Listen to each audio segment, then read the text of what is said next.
disparu, il semble qu'il n'y ait plus aucun problème. Donc c'est toujours inquiétant quand la veille il y a un problème et puis que le lendemain il n'y en a plus. Or si je résume, je suppose que vous êtes tous au courant, le conseil de l'université a pris une mesure parmi d'autres, et je commence par celle-là, une mesure tout à fait insolite.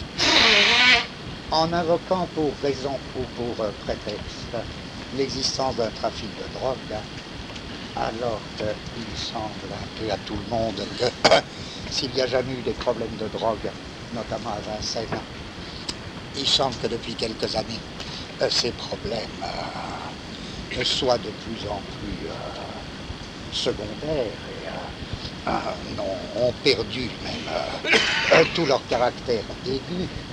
Eh bien, en invoquant donc comme prétexte l'existence d'un tel trafic, le Conseil a décidé de faire appel à des vigiles, c'est-à-dire à une police, à une parapolice, à une police proprement universitaire, lesquels vigiles seraient amenés à contrôler les cartes d'étudiants.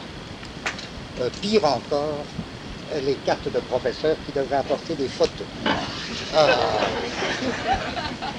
Pire encore, les voitures elles-mêmes. Enfin bref, un contrôle complet. Les vigiles ont été mis en place. Il semble que 3 heures après, 4 heures après, le Conseil revenait sur sa décision. Du coup, notre inquiétude augmente. On se dit, ou bien ils ont fait vraiment une bêtise insensée, ou bien ça va être repris sous une autre forme. Or, ce que je tiens à dire, c'est que tout le monde voit bien les inconvénients prodigieux et le régime redoutable instauré par le contrôle des cartes d'étudiants à l'entrée d'une université. Tout le monde voit bien aussi que si drogue il y a, ça n'empêche évidemment rien quant au problème et quant au trafic éventuel de drogue. Mais moi je voudrais insister sur, dans la mesure où il y a toujours un risque que de telles mesures soient reprises, sur un aspect très précis, qui ne concerne même pas les étudiants étrangers, parce que les étudiants étrangers, c'est trop évident que le contrôle des cartes est une mesure qui porte sur eux d'une manière encore pire, encore plus dure. Donc ça c'est évident. Une chose qui me paraît moins évidente, c'est que, et à laquelle je tiens beaucoup, c'est que si un contrôle de carte d'étudiants est instauré dans une faculté, cela signifie que la porte est fermée à ce qu'on appelle les auditeurs libres, qu'ils soient étrangers ou français. Or, il me semble évident qu'une université qui ferme sa porte aux auditeurs libres est une université qui se ferme sur elle-même, qui tarit son propre recrutement et qui devient une espèce d'école au sens d'école supérieure, au sens de lycée. Donc, je crois que c'est essentiel, vraiment très très important, que l'accès d'une université aux auditeurs libres soit maintenu à tout prix. Parce que c'est eux en même temps qui servent comme de garantie que les étudiants inscrits et les étudiants étrangers ne seront pas soumis à des contrôles. Si l'on n'a plus le droit de faire appel à des auditeurs libres dans le cadre des UV, je dis qu'il y a un danger absolu pour tout.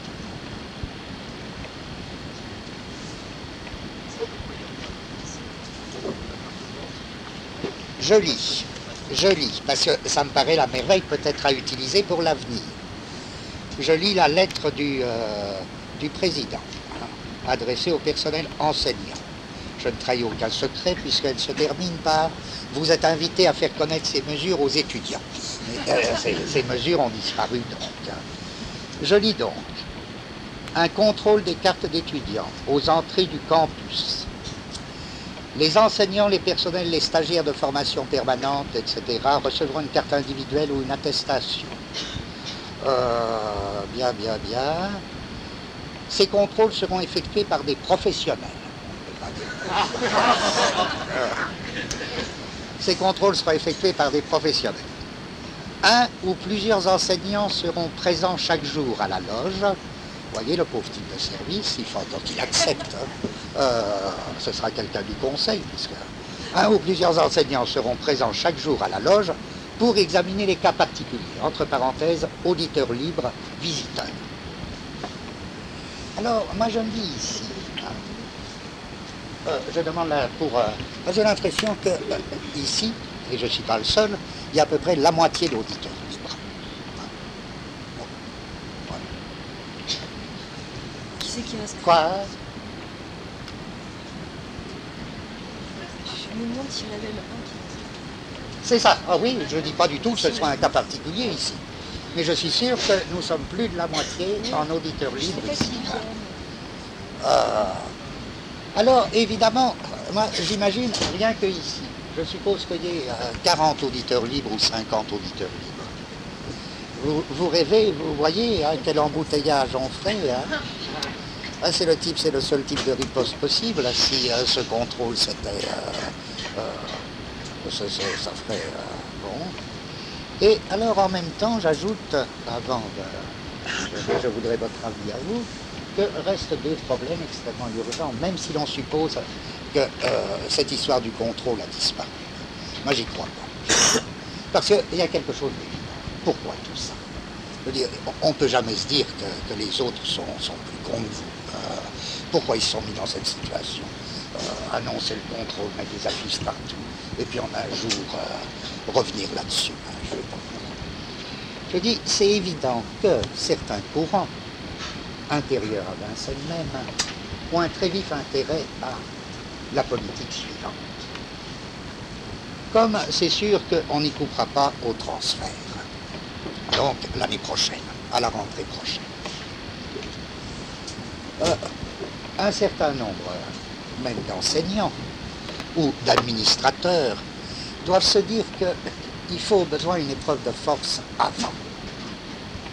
Il faut une épreuve de force avant qui permettra une normalisation de l'université, de cette université, une normalisation de Paris 8 avant le transfert. Et en effet, de leur point de vue, c'est pas bête. Il s'agit presque de régler les problèmes qui risquent de se poser au moment du transfert, de les régler avant. Même quitte à faire de la provoque.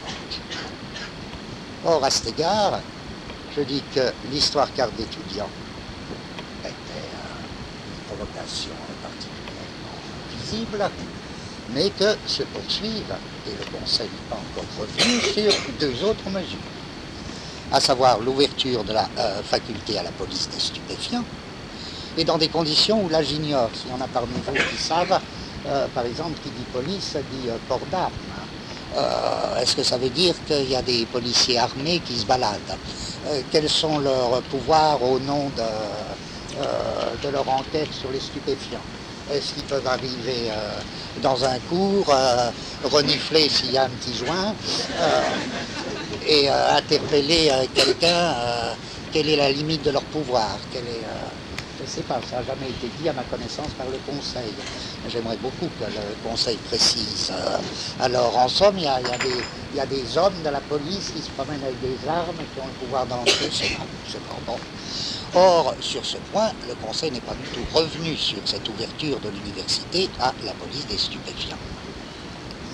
Deuxième point extrêmement important, qui me paraît une question abominable, c'est que il y a eu, comme il y a dans toutes les universités, mais particulièrement dans celle-ci, il y a eu un petit nombre de faux dossiers.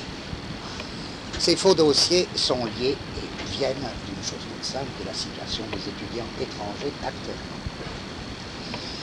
Or, ces faux dossiers ont entraîné, ce qui à ma connaissance est quand même rarissime dans l'histoire de l'université, a entraîné de la part du président, je crois bien que c'est lui qui nommément l'a fait, un dépôt de plainte, alors que les sanctions administratives ont toujours existé dans tous les corps professoraux, dans tous les corps de métier, et que généralement, il n'y a pas lieu.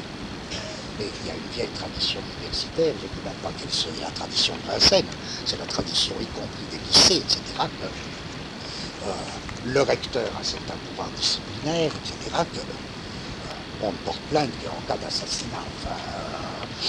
Or, au nom de ces quelques dossiers faux, plainte a été portée, ce qui est très bien.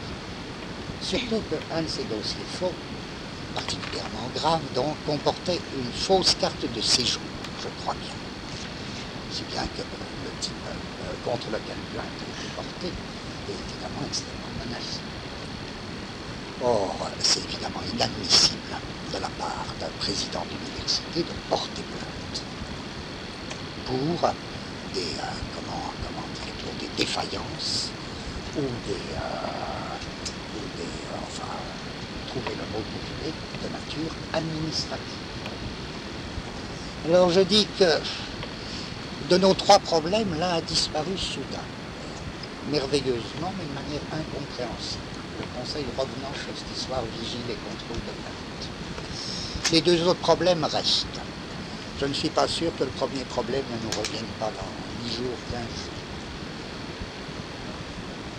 Et, ou même que quelque chose se fasse pendant les vacances de Pâques. Oui. Alors, ma question est que je crois qu'il serait très bon de prévoir des ripostes. Très bon également de ne pas oublier les deux points. Présence de la police dans l'université, premier point. Deuxième point, cette affaire de plainte pour trafic de dossiers, pour dossiers faux, et pour usage de faux. Ces deux points qui sont essentiels et pour lesquels il faut que le Conseil donne des explications, ou même le président donne des explications. Voilà. Quant à la possibilité, en effet, que quelque chose se fasse pendant Pâques, j'aimerais beaucoup que l'on arrive à prévoir des ripostes possibles. Il va de soi que, par exemple, quelqu'un proposait, en effet, la possibilité que... Qu'est-ce qui a fait que ça a marché très bien, c'était hier. C'est que déjà, le personnel administratif s'est groupé. Au lieu d'entrer sur une vieille technique, au lieu d'entrer un par un ou deux par deux, et de se trouver face à face avec un vigile, ils sont entrés en blanc. Donc les vigiles ont été immédiatement débordés. D'autre part, je crois que les étudiants étaient très eux-mêmes ont employé une technique très efficace, c'est-à-dire on discutait beaucoup avec chaque vigile à 40 trains, ce qui rendait ce rapport. Or, le fait est que tout heurt a été évité, donc c'est très bien. Ce qui m'inquiète encore une fois, c'est la manière dont le problème s'est brusquement évacué. C'est comme si on nous disait, mais qu'est-ce que vous avez mis? Il n'y a jamais rien eu, quoi, il n'y a jamais rien eu. Alors, il y a bien quelque chose, on n'a pas rêvé, mais il y a des choses qui continuent.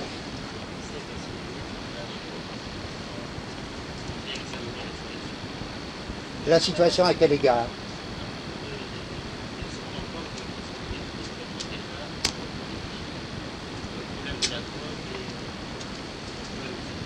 Donc il est très important, moi je vois bien, du côté des profs, je vois bien ce qu'on peut faire. C'est pas grand chose déjà, mais ce qu'on peut faire immédiatement, c'est assaillir le conseil de protestation et de déclaration, et de demande d'explication. Demande d'explication sur les pouvoirs accordés par la police, par exemple, etc. Protestation contre le projet des vigiles, il y a marqué le maximum de désaccords. Voilà. Du côté des étudiants, j'ai pas été à l'Assemblée générale hier. Qui y était? Qu'est-ce qui a été décidé? Qu'est-ce qui a été proposé?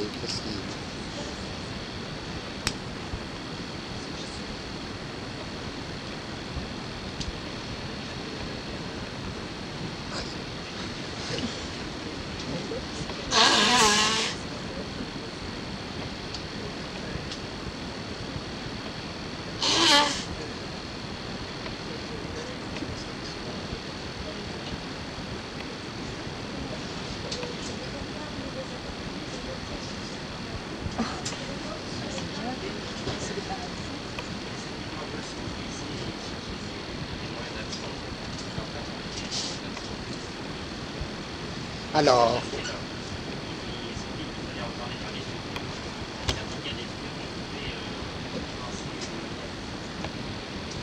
eh oui, retour à la base. Alors, parlons-en.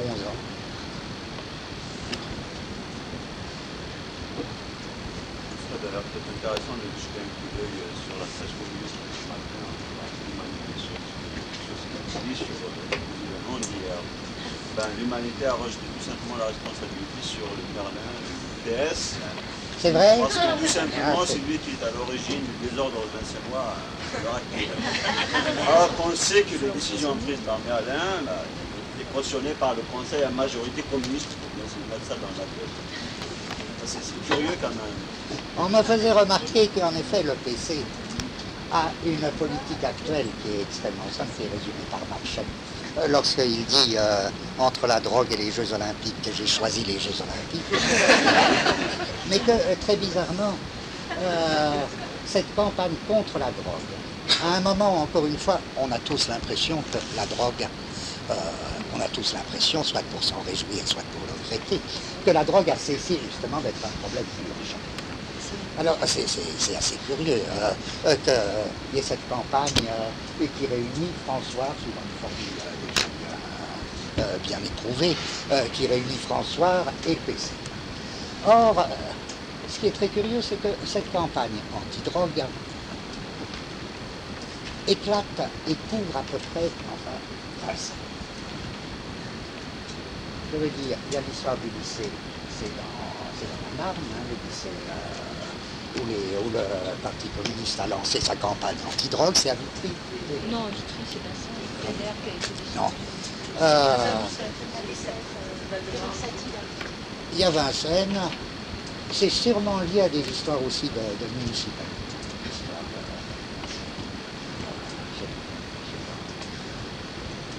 Alors, en effet, là, c'est quand même très curieux, pour reprendre ce que tu dis, la grande campagne que le Parti communiste a fait à propos de ce lycée-là, en attaquant les profs qui avaient soulevé la question des drogues dites douces, bon. Et puis, c'est comme une relance qui se fait à Vincennes. Il se fait là, un relais opéré par Vincennes. C'est très bizarre. C'est curieux aussi, c'est qu'on trouve le même discours que celui qui se tenait il y a longtemps quand même au sujet des îlots de sécurité, c'est-à-dire renforcer le dispositif policier pour rendre la vie quand même plus vivable. C'est la politique longtemps défendue par le PC. Et là-dessus, on ne trouve pas un mot, par exemple, sur la question du vigile à l'intérieur du contexte. Pour être en sécurité, il faut renforcer les dispositifs policiers par la mise en place des fascistes du régime giscardien, tout simplement. Quoi.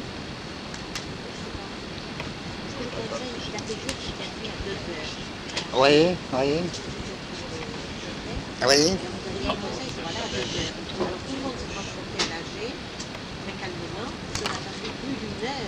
Et alors il a fallu que les étudiants aillent en masse chercher le conseil. Et ils étaient bloqués là-dedans, ils ne voulaient pas sortir, ils voulaient passer par la fenêtre. Enfin, on Le avait conseil, il voulait sortir par la fenêtre.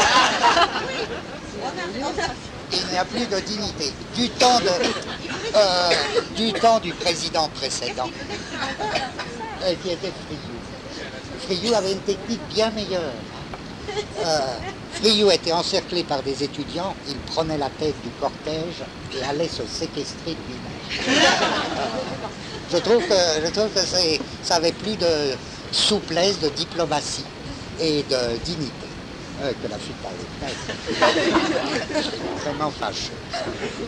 Moi j'y vois deux aspects, ça ferait presque, on n'a pas fini de parler de ça, mais ça ferait presque transition avec ce qui me reste à dire en travail. J'y vois deux aspects qui sont confirmés un peu partout. Même trois au besoin. Trois aspects. C'est toujours une tendance à donner à des fonctions civiles une nouvelle structure militaire. Je pense à un point par exemple, on nous traite comme une usine atomique. Et dans une usine atomique, des balayeurs aux ingénieurs, ils ont un petit machin avec leurs photos, là, bon. C'est le passage sous un contrôle, même pas policier, c'est pas un régime policier, c'est un régime militaire. C'est la militarisation des fonctions civiles qui appartient à notre société très très profondément. Je prends un autre exemple qui nous touche tous. Bon, dans beaucoup de... Et là, ça rejoint... C'est bien qu'on... Ça ne fait pas deux, je veux dire, ce qu'on a à se dire pratiquement là, et puis notre travail, très bien si ça coïncide. Je prends un exemple précis qui m'apparaît frappant comme militarisation d'une fonction civile. Je dirais la police, à la rigueur, c'est une fonction civile, c'est évident. C'est évident. Pour une fois, la police, c'est pas du tout la même chose que l'armée. Or, vous l'ignorez pas, que dans un certain nombre de pays d'Europe, à savoir Allemagne, Italie, et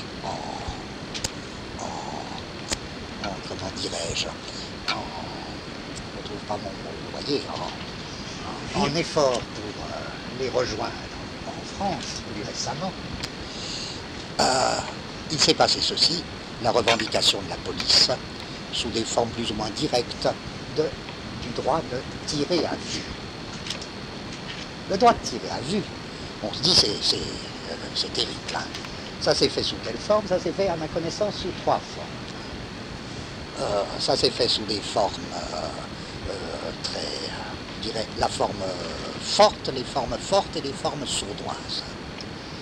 Les formes fortes, ça a été en Italie avec la loi Reale et en Allemagne. Ce droit de tirer à vue invoquait pour raison l'existence d'un terrorisme. Donc, sur les terroristes, on tire à vue. Bon. La France, elle, dans la constitution d'un espace judiciaire européen, la France, elle s'est trouvée toute bête une fois de plus. Parce qu'il y avait volonté évidente dès le début d'un alignement sur cette nouvelle structure policière, mais nous, il nous manquait la raison de base, à savoir l'existence d'un terrorisme. Heureusement, Mesrine est venu. Et on a rattrapé un peu grâce à Mesrine. C'était l'ennemi public numéro 1. Ce que je veux dire, c'est que là a été fait une campagne qui préparait au lendemain et qui a été ensuite confirmée, à savoir que dès qu'il y a ennemi public, le droit de tirer à vue est acquis. Donc, à sa manière et sous une forme plus sournoise, la France trouvait le moyen de s'aligner sur le régime policier en Italie et en Allemagne. Alors, je veux dire une chose très simple, c'est comme mon premier point. Lorsque la police a le droit de tirer à vue, c'est évident que le tir à vue, c'est quoi? Mais c'est un régime qui n'est plus du tout le régime policier. C'est le régime militaire, c'est le régime de guerre. Le tir à vue, c'est la guerre même. Donc là, la revendication, même quand elle est conditionnelle, dans certaines conditions, la revendication policière de tirer à vue a comme sens immédiat, il me semble, une espèce de militarisation de la police, à savoir l'assimilation de la fonction policière à une fonction de guerre.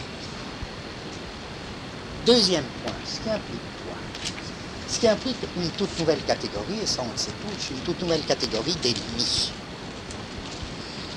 Puisque l'ennemi, c'est la notion propre à la fois à l'armée et à l'état de guerre, la militarisation des fonctions civiles dans l'État ne peut se faire que si on forme un concept fort et nouveau d'ennemi. Alors l'ennemi, c'est quoi? À ce moment-là, c'est la fameuse notion. Cette notion a déjà été très élaborée, aussi bien par les juristes que par les spécialistes de la défense nationale. L'ennemi devient l'ennemi quelconque. Et la notion d'ennemi quelconque est une notion, actuellement, je crois, qui n'a pas encore reçu son plein statut, mais et qui le recevra. Les juristes travaillent là-dessus, les militaires, les généraux travaillent, les revues de défense nationale sont encombrées d'articles sur l'ennemi quelconque. Alors l'ennemi quelconque, on voit très bien, ça peut être aussi bien le trafiquant de drogue, oui, c'est l'ennemi quelconque, ça peut être Mesrine, ça peut être le terroriste, mais ça peut être l'autonome, ça peut être tout ce que vous voulez, ça peut être... Or, voyez pourquoi j'insiste sur ce point, c'est que ça m'intéresse beaucoup parce que l'ennemi quelconque, c'est typiquement une notion axiomatique. C'est évident, ça fait partie de la théorie de l'objet quelconque. Donc, pour moi, ça m'intéresse théoriquement, outre que ça me soucie pratiquement. Et enfin, ma dernière remarque, ce serait ceci, c'est que dans ce régime donc, de militarisation des fonctions civiles, avec comme base un ennemi quelconque qui, à la limite, est extraordinairement fluent, puisque chacun de nous peut être ennemi quelconque sous tel aspect. C'est vraiment l'axiomatique qui se met en marche. Eh bien, on retrouve là une formule où une situation de fait qui a été très bien analysée, il me semble, par Virus. À savoir l'idée, l'espèce d'organisation de la sécurité. Je pensais justement, parce que quelqu'un vient de parler justement des îlots de sécurité, etc. L'organisation d'une sécurité fondée sur une gestion des petites insécurités. Et c'est très curieux, ça. C'est une formule moderne, ça.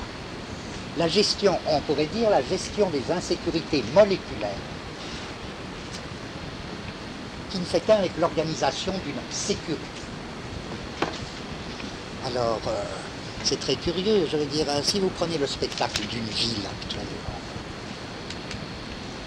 quand même, il y a un truc qui est très curieux, c'est du domaine de la vie quotidienne, hein. Mais ces villes qui sont perpétuellement, par exemple, sillonnées de voitures de médecine d'urgence. Or, la médecine d'urgence, vous voyez, ces petites voitures, ou bien les ambulances, tout le temps. C'est très curieux parce que il y a des médecins d'urgence qui ont posé, des gauchistes, qui ont posé une question, il me semble, très intéressante sur la nature du métier qu'on leur faisait faire. Parce que quand on n'est pas au courant, par exemple, on a tendance à se dire, ah ben oui, la médecine d'urgence, c'est quand même pas mal, parce que, bon, si une vieille dame se casse la jambe chez elle, une pauvre vieille, il y a des urgences, c'est vrai.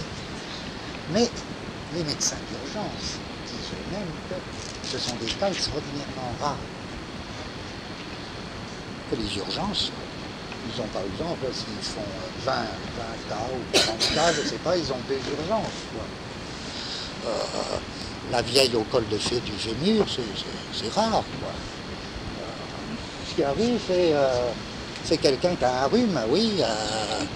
C'est quelqu'un qui a un rhume, ou bien qui se dit, tiens, j'ai mal à la tête, je dois avoir quelque chose, j'ai de la tension. Il appelle pour se faire prendre sa tension, un médecin des urgences. Pourquoi il l'appelle? Parce qu'il n'y a plus beaucoup de généralistes. Il n'y a plus beaucoup de médecins de médecine générale. Et ceux qui restent, ils ne se déplacent pas. Donc, vous voyez que, là, je veux dire une chose très simple, on comprend que l'atmosphère d'une espèce de grosse sécurité, grâce à la médecine d'urgence, vous pouvez être soigné quand vous voulez, en 10 minutes, etc., se fait en même temps par une gestion des petites insécurités, à savoir la ville sillonnée par ses voitures, les ambulances, etc. Le caractère, comme disent les spécialistes, le caractère organisé de la ville comme stress permanent, comme une espèce de stress d'agression permanente. Et c'est sur ce fond de 1000 petites insécurités programmées que se font l'administration d'une sécurité durcie, d'une sécurité militarisée, d'une sécurité militaire. Alors ça coïncide très bien avec la détermination en même temps d'un ennemi quelconque. C'est votre voisin, gestion des petites insécurités, les jeux radiophoniques, enfin tout ça, etc. Renseignez-vous sur votre voisin, bon, enfin, les fameux jeux de la télé allemande, qui ont cours aussi chez nous. Voilà. C'est la détermination, c'est plutôt la position, c'est cette nouvelle fonction. La fonction de l'ennemi quelconque,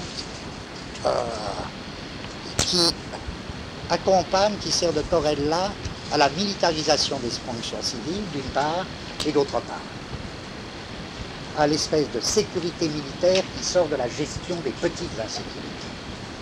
Alors bon, à la drogue à Vincennes, une espèce de drogue moléculaire, bon, même si c'est pas de la drogue, c'est l'équivalent de la drogue, Vincennes c'est une drogue.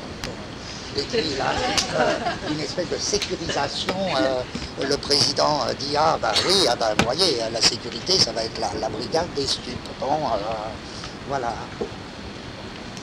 Ouais, alors pour en revenir à la pratique, oui,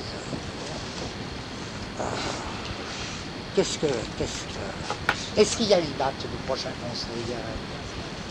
15 mars. Samedi là. Non, Samedi, non, samedi en 8, oui. En tout cas, vous me dites que Merlin a dit que il n'était pas question que les plaintes soient retirées, c'est ça? Hein?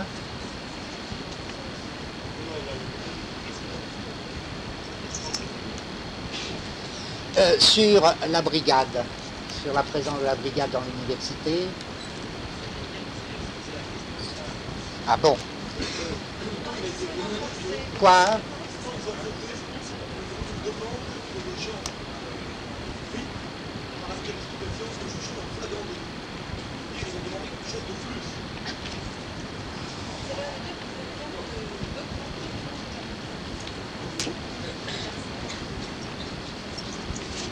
Et quels sont, encore une fois, est-ce que la question a été posée de quels sont les droits de cette brigade?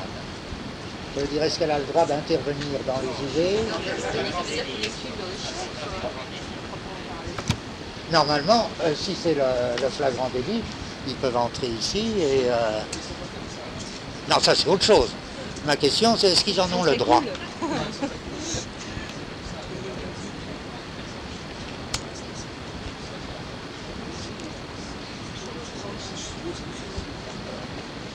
Que...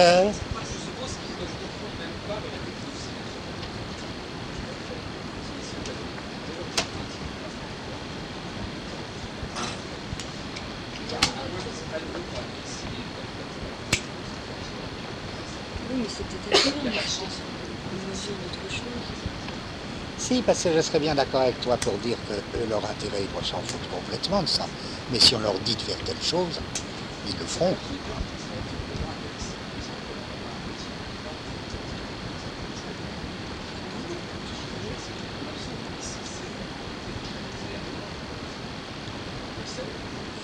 Oui, mais ça néglige mon seul argument, auquel je pense très fort, qui est que, tant le ministère que certains courants intérieurs à Vincennes aient l'intérêt d'une épreuve de force avant le transfert.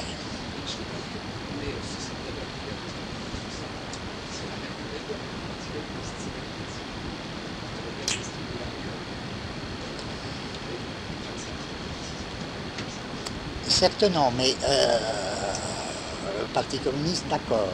Le ministère, j'en suis moins sûr qu'il ne puisse pas...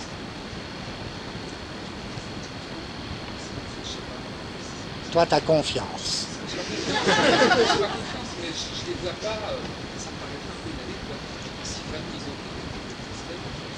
Non, mais...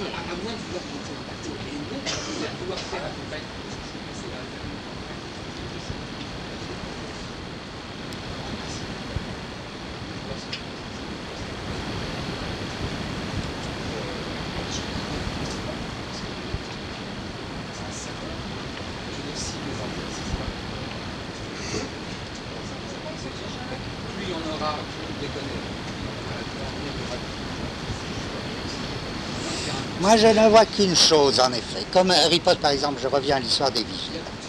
Si l'histoire des vigiles au mois de mai, il y a une idée immédiate, évidemment, c'est que tous les étudiants, aucun étudiant ne présente sa carte. Qu'est-ce qui se passe? C'est pas qu'ils n'aiment pas, c'est qu'ils n'ont pas leur carte. Bon. Ma question déjà, si l'on essayait, il y a un appel très juste à ce que des choses soient élaborées dans les UV, si cela se faisait, je demande, est-ce que les étudiants étrangers seraient particulièrement en danger? Ils sont évidemment plus vulnérables. Quoi? Non, c'est pas sûr. C'est eux qui ont leur carte, justement.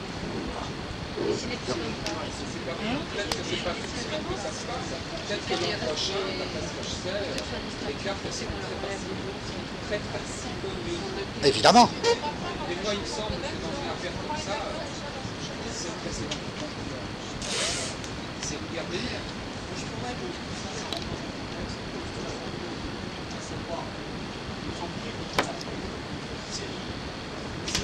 faits qui ont leur ponctuation, à savoir la traumatique de l'égalité. Il s'agit de personnes qui ont la raison. Donc on va rentrer dans des séries de logico-mathématiques. Le directoire, ça a été étudié dans le problème d'interaction on nous provoque et puis il y a retour. C'est ce qu'on appelle des séries de films y a un exemple, c'est que je suis arrivé parce que tu prends.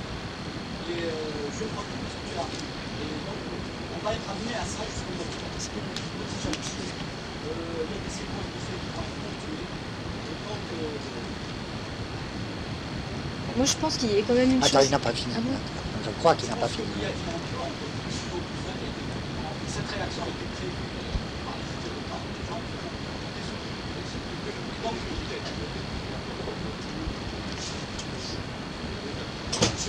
Le retrait des vigiles, hein. C'est ça. La majorité qui a décidé de revenir sur la est une infime majorité. Moi, on m'avait dit 13 contre 12, soit 14 contre 13, par exemple.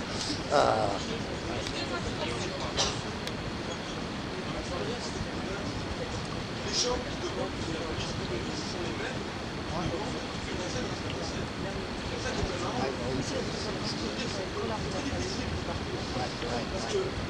Bernard vient à répéter qu'il voulait que Vincennes reste à Vincennes. Et tous les gens qui conseillent de garder comme ça veulent Vincennes. C'est eux qui demandent, qui demandent la Ouais, mais ça, est-ce que tu as l'impression que personne n'y croit? Que personne n'y croit? Ils le disent, mais personne n'y croit, ça.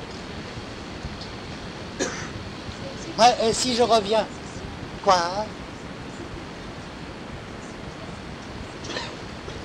Oui, justement, l'assainir avant le transfert. Hein, je reviens là-dessus. Parce qu'il y a un certain nombre de départements, si vous voulez, qui, en gros, emmerdent les normalisants. Hein. Les départements qui emmerdent les normalisants, c'est, par exemple, je ne dis pas que c'est le seul, c'est la philosophie. Pourquoi? Parce qu'on est dénationalisé, privé de tout, dans une situation catastrophique. Et c'est évident que, par exemple, le département de philosophie a un besoin comme d'oxygène, d'auditeurs libres. Mais c'est eux qui ont même fait la situation puisqu'ils ont enlevé les diplômes. Donc il peut y avoir au département de philosophie ou des auditeurs libres ou des gens d'autres facs. Oui. Ouais, Donc C'est qu'un problème de. ouais. C'est un Ou problème des de sous-dominants. Des jalousie. dominants, mais il y en a très peu, il faudrait interroger la salle. C'est un département où il y a un licenciement de Vincennes. Ici? Oui, mais sans diplôme. Si, mais ils ont un diplôme de Vincennes. Oui, c'est un diplôme de Vincennes. Donc ils veulent nationaliser un nouveau diplôme avant le transfert. Ils veulent liquider le département de philo tel qu'il est maintenant. Ils essayent depuis 7 ans. L'Institut, il faudrait... Ils peuvent même pas jouer là-dessus, c'est-à-dire que à la limite, nous-mêmes on sait très longtemps que, encore une fois, les gens qui puissent regarder Vincennes à Vincennes, ceux qui appellent la police, c'est donc ne pas nous voir passer. Oui, en plus. Un peu dehors, comme d'autres départements. Toutes les histoires laboratoires de Ce que je langue. vois, c'est que 950 personnes qui ont été de savoir par exemple, c'est pas ça qui est maintenant en jeu. Parce qu'eux-mêmes, ils savent qu'ils ne sont pas capables actuellement d'engager des négociations avec le tabac, parce que la base est très très bonne. Parce que comme c'est... Je sais pas, j'ai l'impression que c'est des gens qui sont plutôt le conseil, c'est le CEPS, c'est des gens qui sont à peine mandatés, qui sont des votes, mais ils tiennent l'université, ils la tiennent, ils ont des idées pour la craquer, pour la serrer comme il faut, ils savent que c'est chez eux que ça va être de toute façon, si jamais on se fait, on peut le temps de faire l'autre, je pense que c'est de faire mal au maximum, pour épurer au maximum, et ce sera qu'une fois que nous aurons épuré, si ça arrive, qu'à ce moment-là, quand ils se lancent, l'enseignement dans un municipalité, ils ne sont pas Ouais, on va pas rigoler. ils ont pas les moyens de discuter de normalisation. C'est pas le cas. Actuellement, je crois que toutes les entreprises peuvent parce qu'ils sont traversés par beaucoup de chance. C'est une machine, pas une machine. Et tu dis, mais la normalisation, elle est faite dans une majorité de départements. Bien entendu, mais ceux qui restent, pour ceux qui restent, tout le monde sait dans la situation actuelle à discuter. Parce que ça se passera pas. Je pense que pour eux, priorité, c'est passé assez vite. Oui, il passe à Saint-Denis. Je vois pas leur intérêt. Je crois pas que ce soit des gens qui croient qu'on se faire dépasser là-bas. Ces masques sont Non. tombés, on connaît totalement identifiés, et ainsi de suite. Ça, je ne comprends pas.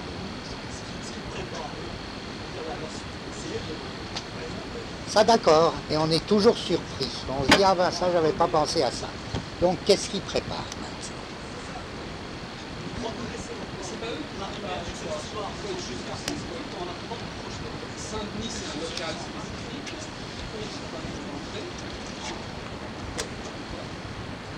Ils savent qu'ils sont en protection. C'est pas nouveau, sauf qu'ils espèrent que cet argent-là, Donc oui, mais est-ce que tu es d'accord sur le principe suivant? il gagne sa vie actuellement avec le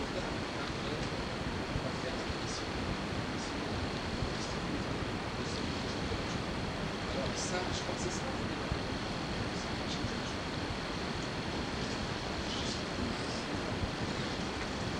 Tu crois qu'ils en ont assez de payer nos chargés de cours?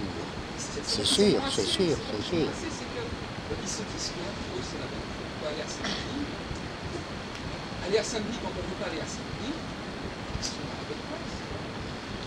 Oui, mais encore une fois, notre problème c'est ceci. N'est-il pas vrai qu'avant d'aller à Saint-Denis, ils ont besoin de Ferrin? Oui. Mais moi,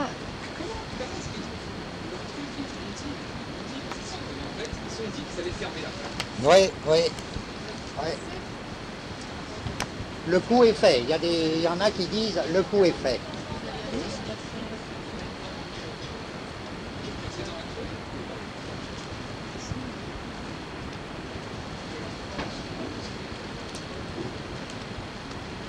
C'est quelque chose de très intéressant dans les événements d'hier.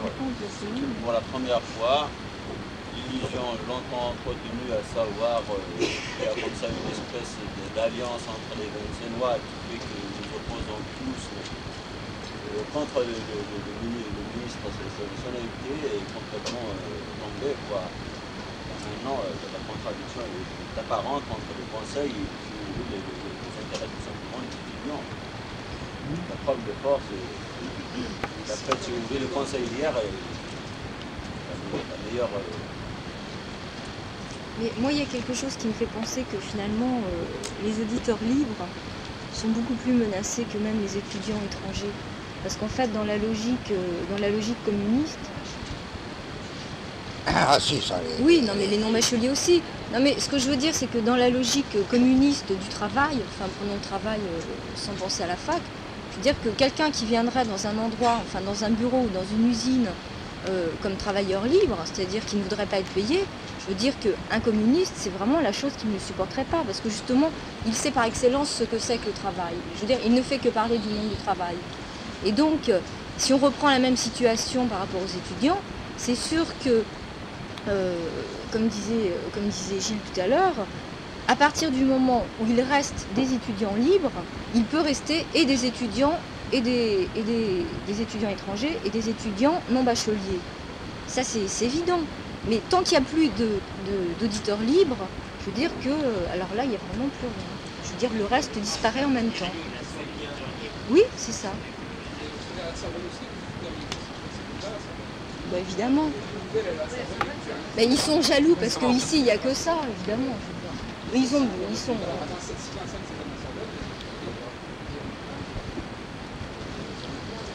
ce que je crois, c'est que le Conseil et nous, on est obligés, par la force des choses, d'avoir à évaluer la difficulté du ministère, et qu'eux, ils vont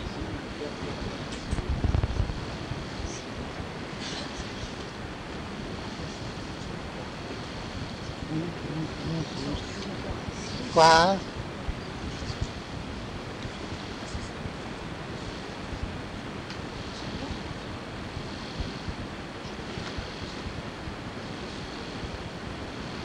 Oui, oui, oui, oui, oui. Et quand l'an prochain, il va se faire quelqu'un à l'étranger, parce que le ministère c'est pratiquement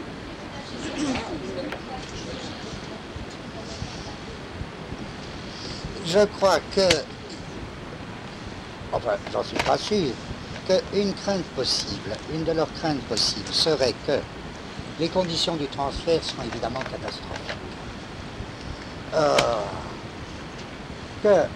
Qu'ils peuvent craindre que les conditions du transfert, il y a du pour et du contre. C'est pas sûr que le fait même du transfert n'élimine pas tous les problèmes. C'est-à-dire que les gens habitués à Vincennes ne retournent pas. Le lieu changeant, ils n'iront pas là-bas, que tout se passe tranquillement. Mais il y aura aussi, vu l'exiguïté des surfaces, il y aura vraisemblablement un démantèlement.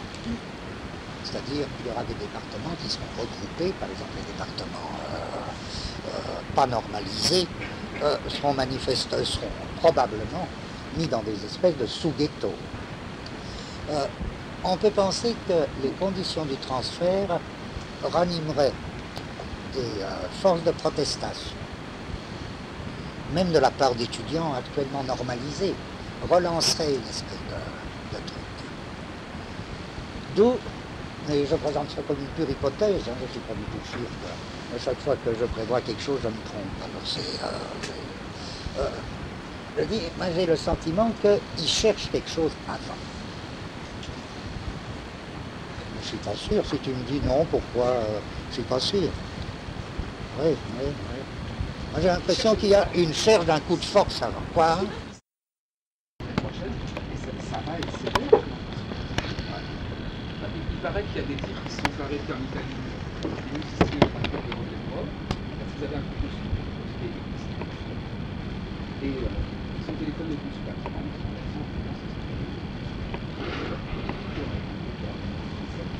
Et on leur a dit que celui-là, on ne peut pas dans cette histoire-là, que les Italiens ils avaient des terroristes et que nous, en France, on avait les mais je crois que c'est vrai, je crois que aller voir la préfecture ce qui se passe, même en ayant des papiers en règle. Oui, ça depuis longtemps, hein, oui. Oui, mais les taux sont sur Oui. Je ne suis pas d'accord pour cette histoire de degré parce que là, il y a une notion très fondamentale à séparer les étudiants, les émigrés étudiants et les émigrés travailleurs. Les étudiants et les émigrés en tant qu'étudiants, ça fait partie du politique universitaire de la France qui a été toujours voulu. Et ça, ils sont pas prêts du jour au lendemain à se débarrasser de ces gens-là parce que ça sert à longue vie. Et les problèmes dans les obstacles en France, pourquoi ces gens-là ils sont pas... Non, tu as raison, mais tu n'as pas raison en fait. Parce que c'est vrai ce que tu dis. Il n'est pas question de tarir l'immigration étudiante en France. Mais il est tout à fait question d'en changer complètement la nature, en double accord entre le gouvernement français et par exemple les gouvernements africains. Mais moi, ce que je sais pas, sur les 32 000 ici, il y a 12 000 places à Saint-Denis, je sais pas, c'est statuaire, il y a 32 000 inscrits à Paris.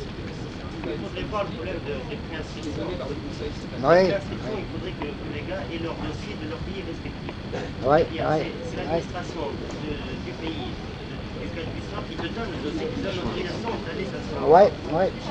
Et pas de n'importe quelle université. Ici, à partir du moment où tu as ton dossier de préinscription, Je pense qu'on préfère un étudiant du tiers-monde bien étudié en France que d'aller en Allemagne.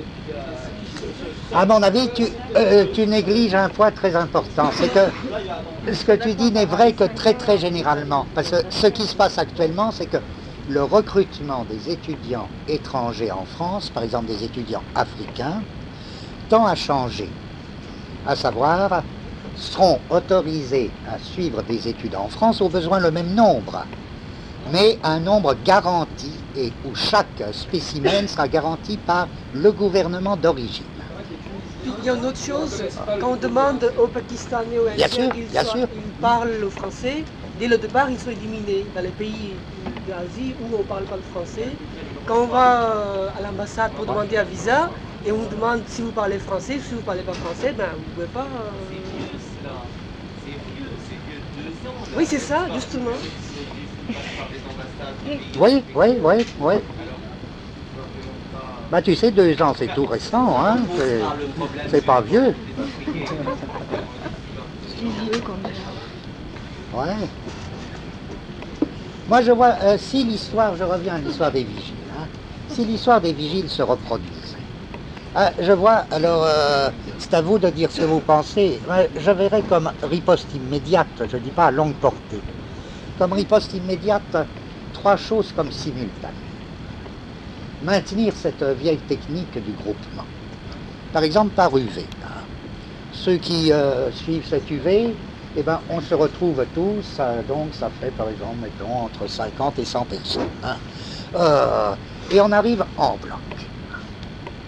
Là-dessus, ça se diviserait comme en 2, pratiquement. Il y aurait les inscrits à Vincennes qui disent, mais en bloc, il ne s'agit pas de le dire un par un, on n'a pas notre carte. Vous me direz, bon, et puis après, on va voir. En revanche, les auditeurs libres feraient la démarche inverse. Ils iraient au contrôle, où il y aura le pauvre type de service. Ils diront, voilà notre cas, nous sommes auditeurs libres, et moi en tant que prof, je garantis que j'en ai absolument besoin pour des 40, des 50, des 100, très bien, même à ce moment-là on m'en inventera des auditeurs libres, que j'en ai absolument besoin pour le fonctionnement normal de mon UV. Ça fait de l'embouteillage, mais comme mesure immédiate. Troisièmement, et simultanément, ce que je proposerais presque, mais il faudrait que vous soyez d'accord, même là on parle comme ça, c'est le petit projet, voir s'il n'y a pas moyen de s'entendre pour une semaine ou 15 jours avec la cartouche, qui n'est pas loin, et continuer à faire cours dans d'autres locaux. Ce qui évite, ils ont des problèmes. Quoi?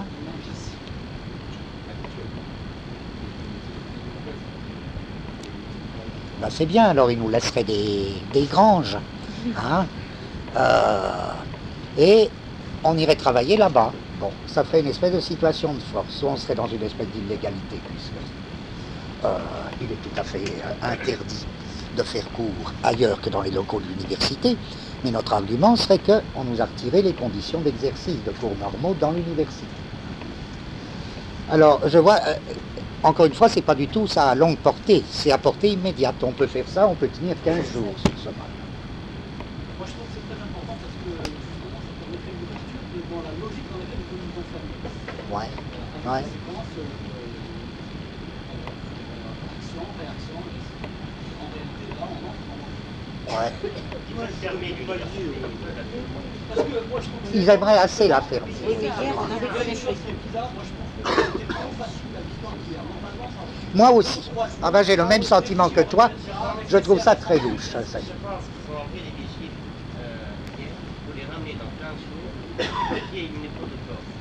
À partir de cette épreuve de force, fermer la fac. Mais ils pouvaient l'avoir, les profs de force. Mais non, ils ne voulaient pas l'avoir hier. Moi, je trouve qu'il y a un dosage dans... Ils veulent un petit texte, ils veulent vraiment un petit texte. D'où ton insistance sur la prochaine réunion dans 15 jours. Oui, parce qu'il fallait lire le texte. Bon, ils ont remis en question tout ce qu'ils avaient voté hier. Enfin, c'était un texte qui remettait en question tout ce qui a été voté hier. C'est-à-dire le retrait des vigiles. La brigade des stupéfiants. Non, en quoi ils le remettaient en question, la brigade? Mais ils vont compléter ça, mais il a dit. Ah bon, ah oui, oui, oui. Oui. C'est la pression. C'est-à-dire qu'ils peuvent revenir sur ce qui a été voté. Ah, ils ont fait une suspension provisoire et ils ont remis à 15 jours. On va voir comment ça va se dérouler durant ces 15 jours. Et puis on verra. Je pense que le problème se pose aussi au sujet de la brigade des stupéfiants. Bon, j'ai communiqué l'information dans le cours de Châtelet hier. Je me réfère là à l'article paru dans Le Monde du samedi. Ouais. Les dealers en question, ils sont connus de la police. Moi personnellement j'ai lu le procès verbal du procureur de la République. Le journaliste, le dealer avec lequel s'est entretenu le journaliste du Monde qui n'a pas dit toute la vérité bien entendu, il a été relâché, la police lui a fourni la drogue sur place, sur le campus même, il a été arrêté sur le champ. Bien entendu transféré, présenté au parquet, le parquet a fait son procès verbal, et puis ils l'ont relâché. J'ai lu moi personnellement le procès verbal du procureur, c'est scandaleux. Et puis le journaliste n'a rien dit là-dessus, bien entendu. Donc la question de la brigade des stupéfiants sur le campus est complètement absurde, parce qu'on les juge, on les relâche. C'est tout simplement une campagne de propagande que le gouvernement met en place, et qui trouve bien entendu sa justification dossier des autorités de l'université, bien entendu le conseil. Donc parler de la présence de la brigade d'instruction sur le campus, je trouve ça inqualifiable et puis sans aucune proportionnellement parce que la complicité vient d'en haut quand même. Oui, C'est pour ça qu'il faut être très prudent parce que, enfin, tu disais tout à l'heure qu'il y avait, enfin, pas une nouvelle militarisation de la vie civile, mais qu'en quelque sorte, juridiquement, on était en train de créer un ennemi quelconque. Je veux dire qu'en fait, peut-être aussi que la manière de créer un ennemi quelconque avant de la créer juridiquement, c'est peut-être aussi cette chose et qui a l'air si facile que tout le monde soit prêt à être un ennemi. Je veux dire, moi ça me semble vraiment à chaque fois toujours tellement dangereux. Enfin, je veux dire, on est toujours aussi tellement prêt à être des ennemis. Je sais pas, il faut être très prudent parce que, bon, c'est quand même, enfin, bon, hier, il y a cette chose qui est décidée, voilà, lundi 3 mars, à partir du lundi 3 mars. Mardi 4 mars, plus rien. Dire, effectivement, ce retrait, moi, me semble quand même presque plus curieux que la chose elle-même. Bah oui, alors on est bien d'accord. Moi, je trouve aussi que c'est très... Vous voyez ?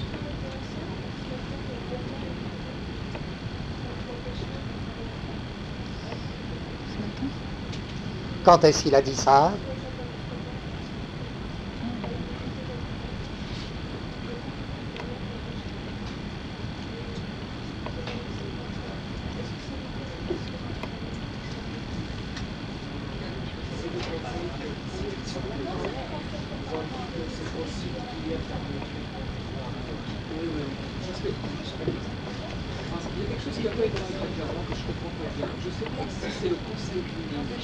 Qui a été déclaré à la police qu'il y avait des agressions d'armes blanches dans l'université et qu'à partir de là, ça avait entraîné l'interview du journaliste de ce soir, puis celui du Figaro, et puis la du Monde, et puis tout ça, ou bien si c'est la police, il y a quelque chose, mais j'ai pas l'impression que c'est la police, puisqu'il a fallu que Merlin couvre. Alors ce que je me demande, c'est s'il y a un article de journal d'abord. Oui, c'est d'abord, enfin, la réaction, ça a été d'abord une réaction à l'article de François, puis il y a un certain nombre de gens qui travaillaient, enfin des gens du personnel et qui ont porté plainte auprès du conseil, et puis il paraît que Merlin, après l'article, Merlin, elle a été voir le conseil avec un couteau à la main, bon c'est la bagarre, c'est la pagaille sur la fac. Ça c'est des histoires. Parce qu'il y a des journalistes, il y a des journalistes, ils ont commencé à poser des questions à des gens. Et les gens répondent. Alors qu'est-ce qu'ils vont faire là? Toute une histoire. Ils ont pris tous les événements qui ont été passés depuis 1977, ils les ont cernés pour faire un texte ou un article en disant que 25 c'est injuste. C'était l'article de François. Écoute, de toute façon, c'est l'article de François qui est à l'origine de tout cela. Il y a eu une réaction un peu brutale de la part des autorités de l'université qui ont mis en place ces décisions draconiennes que tout le monde sait. Le jeudi 21 ou par là, il y avait un membre de personnel qui a été agressé par quelqu'un qui était soi-disant trafiquant et qui l'avait menacé d'un couteau ou quoi, et c'est à partir de cela qu'il y avait des mesures. Ouais. Si on va faire penser que chaque fois qu'il y a un risque de François, il y a le pouvoir en haut qui s'est mis en commande pour dégommer quelque chose, c'est du délire parce que Tu rigoles, tu dis c'est du délire, moi je vois aucun délire à croire, comme ça a été dit et redit 1000 fois, qu'un coup de téléphone d'un cabinet de ministère suscite un article dans François. Ça fait partie, il faut pas invoquer le pouvoir comme ça. Ça s'est toujours fait comme ça dans François. C'est d'accord. Et là, c'est possible. Mais alors, à ce moment-là, ce qui est surprenant, c'est l'adéquation comme ça impeccable et la réaction vraiment au cœur de tout du conseil à cette attaque. C'est pour ça que je me dis quand même, imaginez que le pouvoir complote, ok. Imaginez que le conseil complote, ok aussi. Mais imaginez qu'ils complotent ensemble.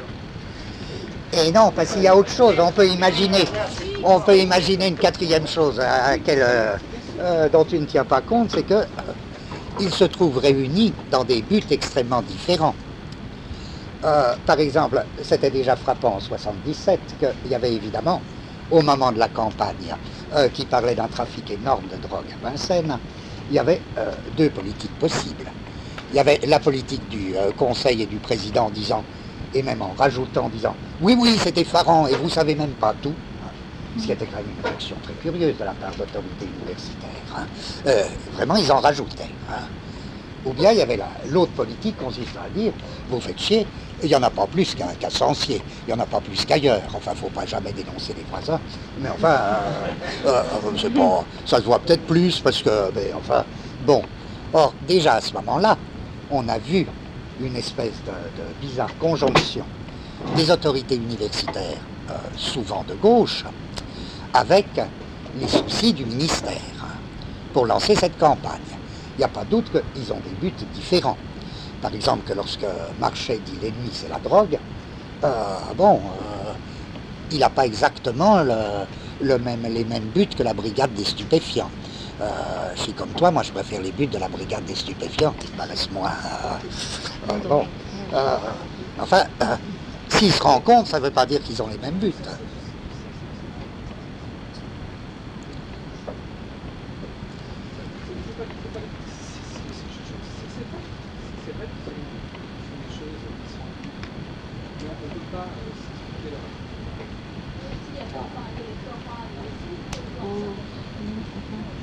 Je crois pas que ce soit ça.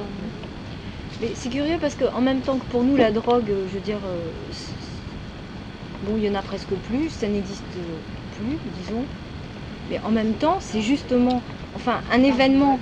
Non, mais comme on dit, enfin, dans le sens.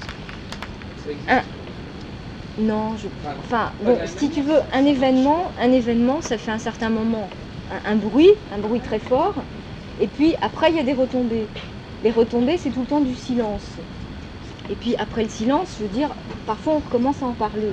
Bon, là c'est un peu ce qui est en train de se passer, c'est-à-dire que la drogue, c'est véritablement maintenant le moment où dans toutes les banlieues, que ce soit les banlieues riches ou les banlieues pauvres, tous les gamins sont en train de prendre de la drogue, et c'est véritablement le moment où chaque mère de famille, chaque personne de toute la France est en train de vivre réellement le problème de la drogue. Alors qu'avant, c'était nous qui prenions de la drogue et que c'était une chose comme ça, mais que les autres ne pensaient pas. Je veux dire, maintenant, c'est quelque chose qui fait partie de leur vie, comme maintenant, je veux dire, exactement de la même manière que les mères maintenant décident de donner leur pilule à leur fille. C'est devenu un problème municipal. C'est devenu une espèce de problème municipal. C'est tout à fait un problème municipal. C'est plus le problème de la guerre.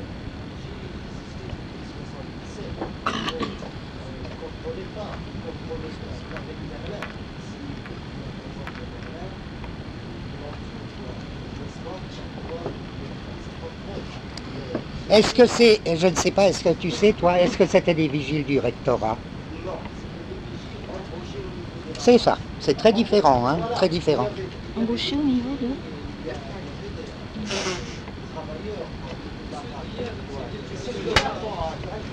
Bien sûr, c'est ça le seuil nouveau. Ça a été la demande au rectorat, oui. Comme ils disent si bien, oui. C'est des professionnels, bah oui. D'ailleurs, ils le disent, des vigiles ont été demandés au rectorat. Saint-Denis est touché aussi au niveau municipal. Là, il y a une grande campagne à Saint-Denis pour la répression de l'inhalation de la colle de rustine en milieu lycéen. Ah oui. Non, c'est vrai, ce que Claude vient de dire est très juste, je crois. Que c'est bon que le problème de la drogue ait en effet disparu, c'est qu'il s'est complètement municipalisé. C'est-à-dire c'est au moment où il ne se pose plus dans l'université comme tête de je ne sais pas quoi, c'est à ce moment-là qu'il est relancé et qu'on fait la relance qui consiste à dire mais tout ça c'est la faute à l'université. Et entre autres à Paris. Mais parce que dans la tête des gens ça vient d'ici. Oui.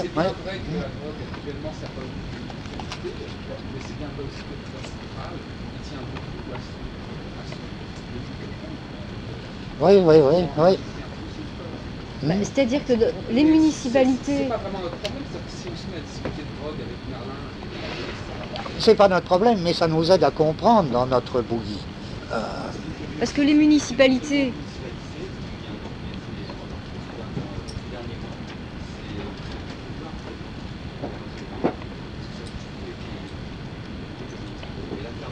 On en toutes...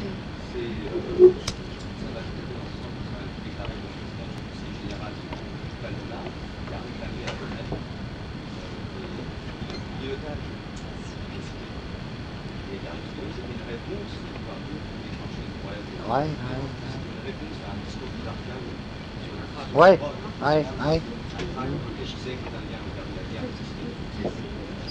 Ouais, ouais, ouais, ouais. Mais oui. Oh non, mais toutes les municipalités, moi je travaille à Ville d'Avril, à Versailles, les banlieues riches, c'est fou, mais on ne parle, les bonnes femmes ne parlent que de ça. Mais je veux dire que les municipalités sont en train de penser comme elles se situent géographiquement, c'est-à-dire elles n'arrivent à penser que par rapport à la capitale, c'est-à-dire si tous les enfants des municipalités sont en train de prendre de la drogue, c'est que ça vient de la capitale, je veux dire. Eux-mêmes n'ont pas eu envie de prendre de la drogue. S'ils en prennent, c'est qu'on leur en fournisse. Je veux dire, donc, au bout du résultat, c'est sûr qu'il faut qu'il y ait Vincennes ou un endroit comme ça pour... Ouais.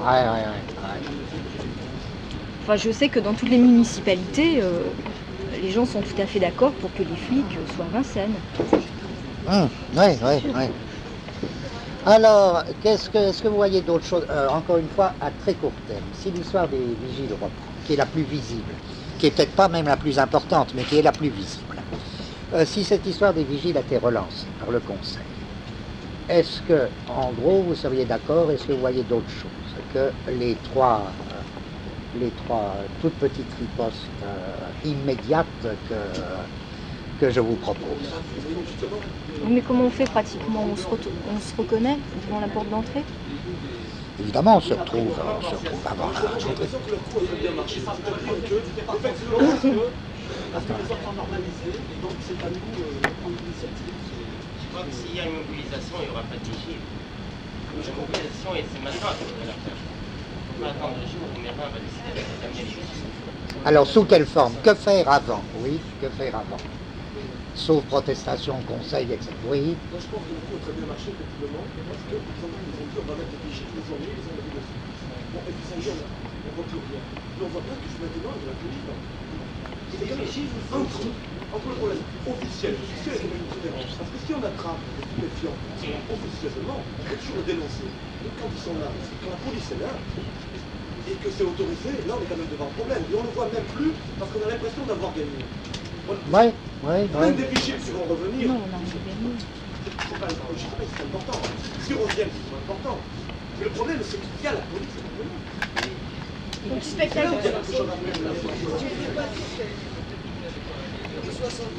Oui, mais elle était là officieusement. C'est-à-dire que si tu attrapes plus ou moins les gens qui sont là officieusement, tu peux toujours le dénoncer et demander qu'est-ce que c'est bien à partir du moment où c'est Le bas du bled, tout le monde savait que la police était là avant, et on s'en foutait comme dans 40 ans. Tout le monde sait que la police est là maintenant, et il faudrait qu'on s'en foute. Ah, écoute, non. Là, je crois que tu as tort, je sais pas. J'arrive pas à penser comme ça. Quand vous dites que le principal truc c'était les vigiles, vous pensez quand même... J'ai dit le plus voyant. Hein. Oui, le plus voyant, bien sûr. Là où je me sens pas d'accord avec ce que tu viens de dire, c'est que pour moi, il y a une grande différence. Une grande différence même de nature.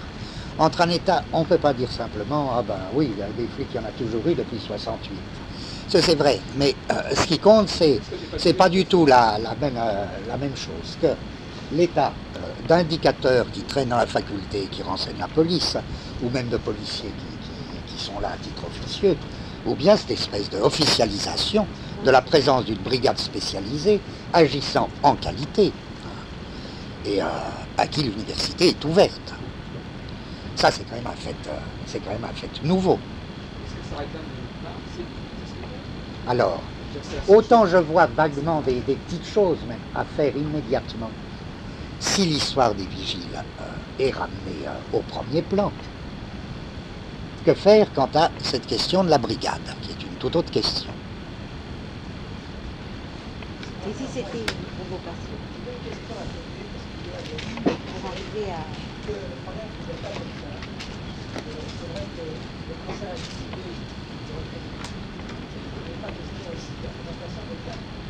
Il y a 2 points qui m'intéressent. Le premier, c'est celui de la regarde dans l'autorisation du Conseil pour que, dans la brigade offerte, il n'y a plus aucun contrôle du Conseil sur la brigade. Et que, le dernier point, je me rappelle très bien, qui a été soulevé hier, c'est votre question qui se pose, qui est celle, dans le cas de la brigade d'élite n'arrive pas à régler ce problème, on va examiner de nouveau cette question.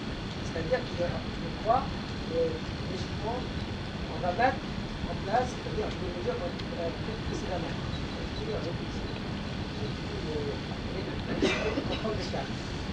Donc ça, notre problème se situe. Ah, tu penses qu'il y a relais entre les deux, qu'il y a une espèce de... Oui, oui, oui, oui, oui.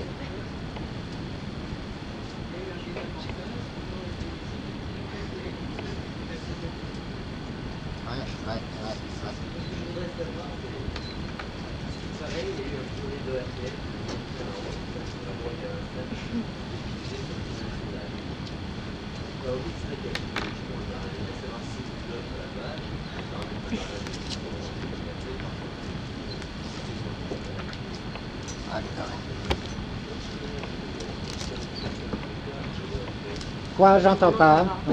On n'entend pas.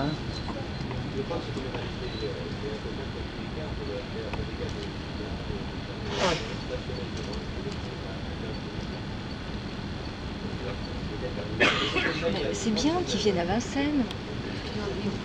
Mais tout le monde s'imagine, je sais pas tellement quoi qui se passe ici, mais qu'ils viennent.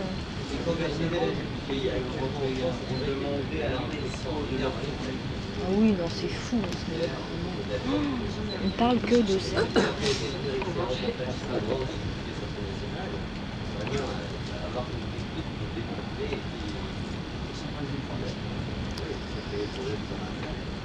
Oui, là, en effet, à mesure que l'on parle, quand même, des toutes petites choses deviennent un tout petit peu plus claires, parce que il me semble que ça dégage un peu de tout ce qu'on vient de dire, que c'est en effet une opération facile à comprendre, qui consisterait juste au moment où le problème de la drogue n'est plus un problème, à supposer qu'il l'ait jamais été, n'est plus un problème avant tout universitaire, qu'il a pris un tout autre aspect, ce qu'on appelle en gros un aspect municipal, que c'est à ce moment-là qu'est reconstitué un mouvement qui dénonce l'université et la nôtre en particulier comme pourvoyeuse de drogue. Alors, en effet. Quoi? Finalement, ce que les gens, là, si on admet que ce que fait le Conseil, ce que fait tout le monde progresse à l'application du Conseil, ce qu'on dit, c'est que voilà, il y a des gens qui commercent de la drogue, qui sont en connexion avec ces problèmes qui tendent vers la faillite de la drogue chez les jeunes, les vieux, et on leur dit, en temps, et même, on ne parle même pas des gens qui fument, on parle vraiment des trafics, on leur dit les trafiquants, ceux qui sont au centre du déploiement, les brebis galeuses, des gens qui se battent, et ben on les enlève, on les enlève. On les enlève. Et alors là, on voit la réaction. Et ce qu'on espère, c'est qu'il y a une telle décélérité, des faveurs comme ça pour des problèmes pareils, que les gens ne vont pas réagir. Parce que toute cette affaire, ça passe. Mais tout ça n'unit pas ce qu'on doit faire finalement, ce qu'on peut faire. Et pas simplement à l'Institut de philosophie ici, mais à Vincennes et ailleurs. Non, oui, si on fait quelque chose nous, ça aura aucune portée. On part de ce qui nous était confié, à savoir que il est quand même pas mauvais d'en parler dans chaque UV pour voir ce qui en sort. Alors on se donne le cadre, par exemple, d'une UV quelconque, la nôtre. Hein, et on se dit, bon, qu'est-ce qu'on peut faire, nous? Alors ça dépend aussi de ce qui se passe dans les autres UV en même temps. Alors encore une fois, moi j'en suis là, je vois de très, enfin, c'est pas grand, mais je vois un petit ensemble de ripostes immédiates à l'histoire des vigiles. Je ne vois pas actuellement, s'ils ressortent, oui, je ne vois pas de riposte immédiate à la présence de la brigade. Moi, je pense qu'il y en a au moins une qui n'est Oui. pas appliquée, qui est celle de refuser de recours. Hier, Refuser de quoi? il y avait déjà des départements qui avaient repris leur cours. Ouais, bon, en littérature, par exemple, et en anglais. C'est quelque chose, c'est pas qu'il y en a d'autres. c'est quand même extraordinaire. C'est-à-dire, il pourrait y avoir les flics là dans la salle, on continuerait à faire recours. Tant mieux pour eux. Où est le seuil? Moi, je peux répondre pour moi, par exemple, en mon nom personnel, mais en mon nom personnel même, je dépends de vous. C'est-à-dire, il faudrait que là, on soit d'accord. Moi, je me dis ceci. Faire, par exemple, refuser de faire cours parce que la brigade est dans l'université et ne se manifeste pas de manière visible. Ça me paraît comme un peu faire grève à titre personnel, c'est-à-dire quelque chose de dénué de sens. Pour moi, le seuil, ce serait, il y aurait deux seuils. Il y en a un qui est tellement grand que pour moi, les choses vont de soi. Le plus grand, c'est que soit ici, soit dans une UV quelconque à Vincennes, un membre de la brigade se manifeste en tant que tel. C'est-à-dire fasse une intervention, une interpellation, une fouille, etc. Comme tu dis, ça risque très peu d'arriver, sauf s'il y a un coup monté. Si c'est dans les couloirs, et si ça concerne un étudiant ici, pour moi, c'est le même seuil.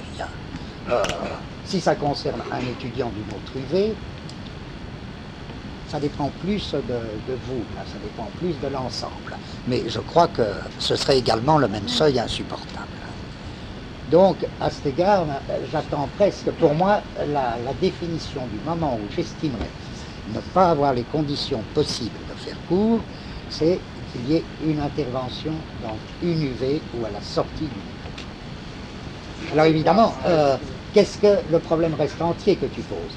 Qu'est-ce qui se passe si, par exemple, un soir, même quand la fac est fermée, etc., il y a une interpellation d'un type qui n'appartient pas à la faculté, par exemple? Qu'est-ce qui se passe à ce moment-là? Qu'est-ce que je fais? Là, j'avoue, j'ai beaucoup moins de positions prises d'avance parce que, à ce moment-là, je dépendrai beaucoup plus aussi des réactions et des étudiants et des autres professeurs. Oui, sûrement, oui, ça n'a rien fait, oui. Il faut aussi voir le truc comme ça. Ouais. C'est l'affaire de la brigade des supplices. Elle vient, elle nous dit alors vous, qu'est-ce que vous pensez? C'est-à-dire que la légalité républicaine, à savoir que ne peut jamais admettre maintenant la police dans la plaine. Ou alors sur le plan individuel, à savoir que soit arrivé avec c'est le plan des principes qui est mis en jeu. Ouais. Ouais.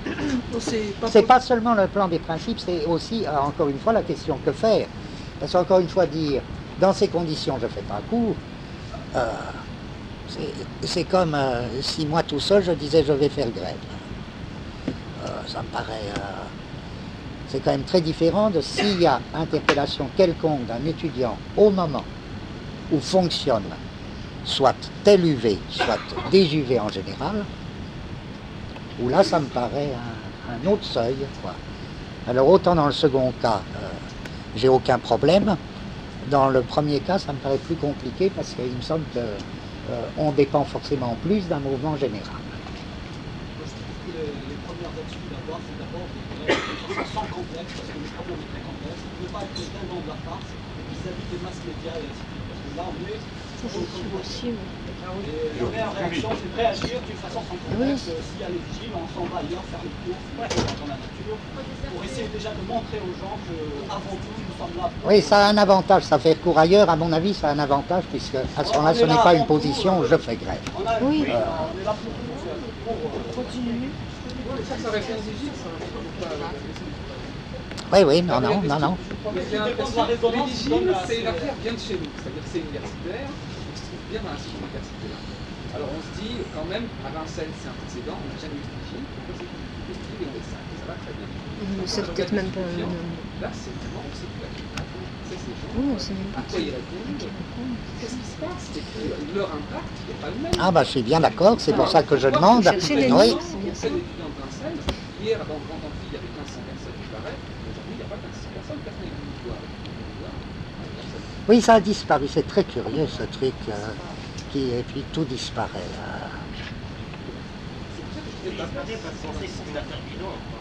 Ouais. Ils savent même pas. Encore une fois, ça aurait pu ne pas être une affaire bidon. Il y a 3 mois à l'UNESCO. Mais le silence, c'est pas moins que... les masses médias, par les journaux. Je crois que vous devez répondre aussi par les journaux et qu'il y ait des gens qui engagent leur nom. Il y a 3 mois, J'ai compris. spécial a été formé, demandant à tous les départements de leur donner tous les résultats de leurs recherches depuis 10 ans sur la drogue. C'est-à-dire, il y a une campagne, non pas seulement nationale au niveau de la France, mais au niveau de toute la communauté européenne, pour régler ce qu'on appelle actuellement le problème de la drogue, qui a opposé plusieurs départements, celui de la démographie, celui de la médecine, celui de la sociologie et beaucoup d'autres départements, enfin, la protection des jeunes, des choses comme ça. Cette action est à Vincennes, elle doit relever, elle doit continuer à relever du conseil de l'université. Donc le problème de la drogue ne pourra jamais être vraiment résolu. C'est vraiment un problème. Ils ont arrêté des projets plus importants cette année. Oui, mais Kandjar, notre problème depuis le début, je pense que tout le monde l'a compris, n'est absolument pas le problème de la drogue. Notre problème depuis le début, y compris la présence de la brigade, y compris les vigiles, etc., est un problème qui concerne la normalisation de Vincennes et ce qui se passe à Vincennes. Ce serait un trafic qui ne serait pas de drogue et un autre trafic, le problème se poserait de la même manière. C'est que c'est le prétexte actuel pour cette remise en ordre de Vincennes. Il faut savoir combien on peut accentuer une action de ce genre. Si on va vraiment essayer de tout voir à la fois, ça va paralyser le travail à la faculté et nous mettre dans des situations... Je comprends pas ce de qui parle.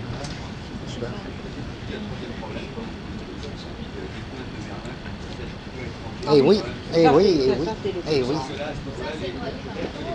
Ouais. Ouais. C'est le seul endroit où on va se reconnecter avec c'est là où ça va compter c'est pas une question de... Oui, il vaut mieux pas. Non, complètement, complètement. Mais encore une fois, le pseudo-problème de la drogue ne vaut pas du tout en tant que tel dans tout ce qu'on a dit depuis le début. Non. Oui. Oui, oui, mais enfin, je tiens à le redire, oui. Le problème des étudiants étrangers, c'est quoi? C'est une atteinte à des libertés. Ça commence par des étudiants étrangers, ça va passer par les élites, puis ça va passer par les non-bacheliers, etc. Jusqu'à avoir le nombre voulu d'étudiants dans à Saint-Denis. Oui, oui, oui. L'élimination, bien sûr, de la situation de département qui n'intéresse pas du pouvoir. Quels sont les procédés d'après toi C'est la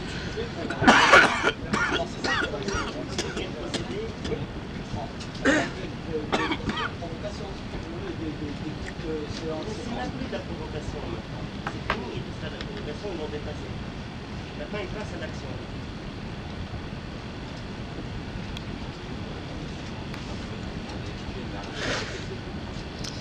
C'est fini, même si on retire ces places, c'est fini. Le contrôleur ne va pas revenir.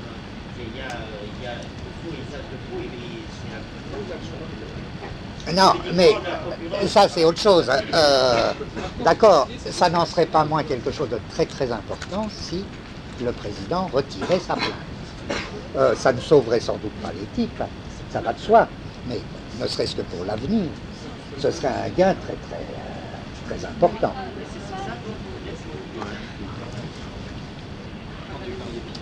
Alors ce dont j'ai peur, et ce dont je ne sais pas, mais je crois que depuis 8 jours, Châtelet s'en occupe beaucoup, c'est savoir au juste qu'est-ce que représente notre, en gros, si je peux appeler ça comme ça, notre courant par rapport à l'ensemble de Vincennes.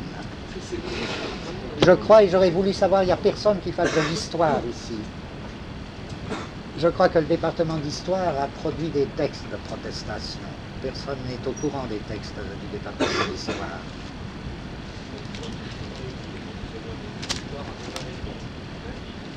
Oui. Oui. Tu l'as lu? Oui.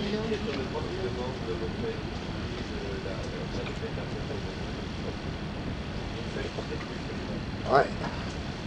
Seulement, en effet, à part ce moyen évident, qui est protestation auprès du Conseil, protestation des profs auprès du Conseil.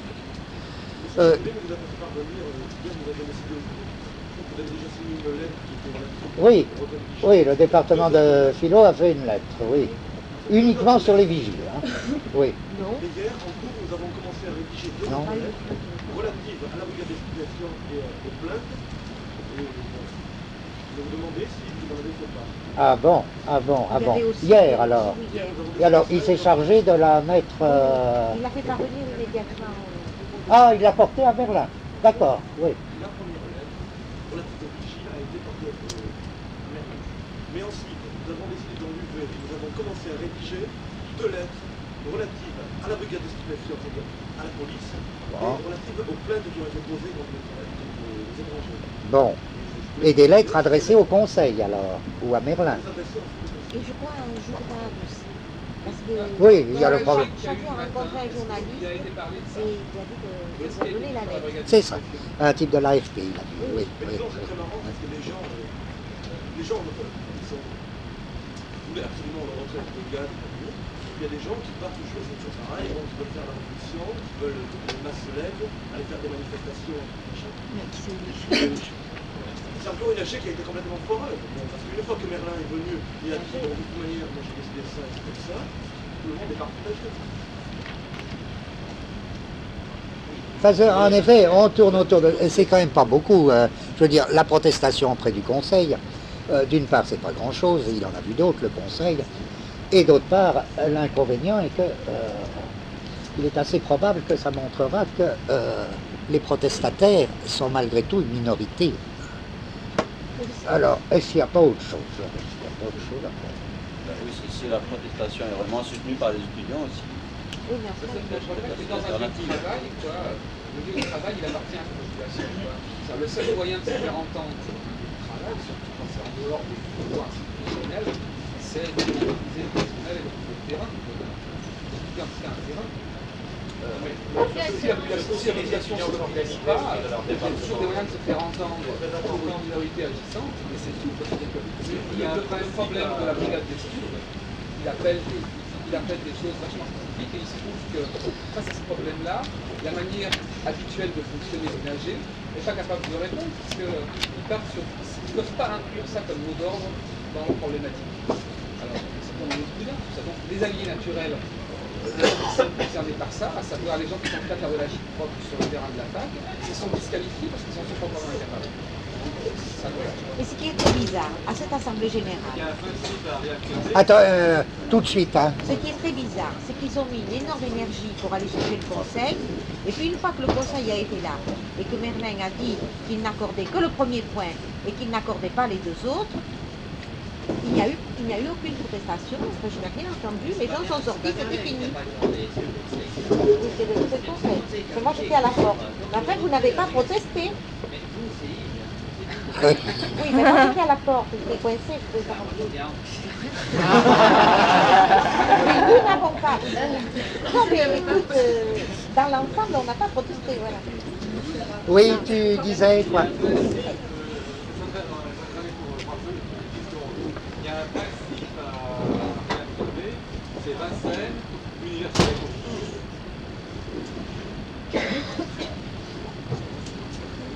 Oui, pour tous, ça veut dire non bachelier, étranger, auditeur libre. Ça, on est bien d'accord. Mais, visiteur, c'est auditeur libre ou promeneur libre, quoi. Promeneur. Oui.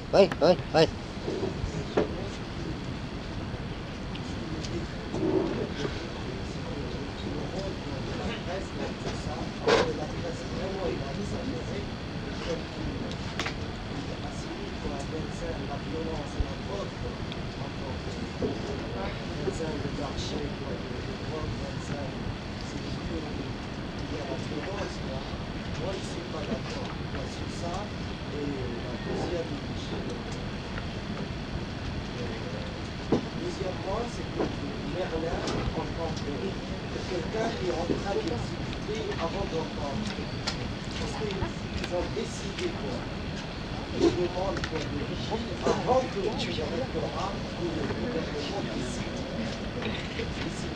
Alors ils sont là pour exécuter quoi, les fous quoi. Ouais. Alors là, Vincent, Merlin, il est en question ici. Alors, on parle Ouais, notamment dans ce texte de Merlin, une phrase, moi, me fait presque froid dans le dos.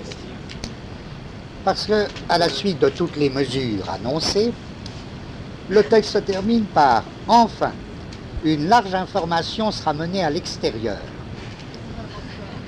Par qui, puisque,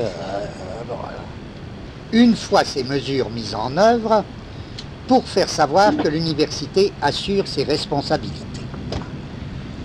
Alors en effet, l'université assure ses responsabilités, ça veut dire, il me semble, ça veut dire au gouvernement à peu près, nous ne poursuivons pas les mêmes buts que vous, mais nous sommes complètement d'accord.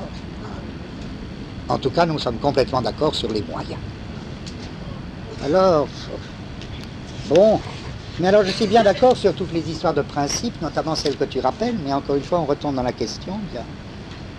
Quoi quant à, quoi immédiatement quant à brigade et les plaintes. Moi je dis quelque chose quant à la remarque que l'un d'entre vous a fait sur l'utilité que pourraient avoir des profs intervenant dans les journaux. À mon avis, il y a déjà de longues années que c'est foutu. C'était encore possible il y a, je pense, 5-6 ans. Aujourd'hui, moi je vous jure que, à mon avis, en tout cas, c'est devenu impossible car les journaux ont changé radicalement de structure. Si vous prenez un journal comme Le Monde, il n'y a même plus l'équivalent de ce qu'était dans l'ancien monde la libre opinion, où un pauvre type donnait son avis. Et c'était encadré, il y avait le titre libre opinion, il n'y avait pas de commentaire. Les journaux ont inventé de nouvelles techniques qui me semblent très, qui vont de soi, pas formidables, mais très très efficaces. Le Monde a inventé par exemple sa seconde page particulièrement grotesque, qui fait notre joie à tous chaque fois qu'on le lit, qui est vraiment l'idée comme un dépotoir, d'un journal. Bon, supposons que quelqu'un arrive à faire passer. On le fout dans cette seconde page. Bien entendu, n'importe quel exemple, Châtelet, Lyotard ou moi, on arrive à faire passer un truc sur la question de Vincennes actuellement. C'est évident qu'on nous foutra. À mon avis, il n'y a plus qu'un moyen d'intervenir dans les journaux actuellement, c'est sous la forme payante, sous la forme le placard payant. Or, c'est très très cher. D'une part, c'est très cher. D'autre part, je ne suis pas sûr que ce soit très très efficace. Oui.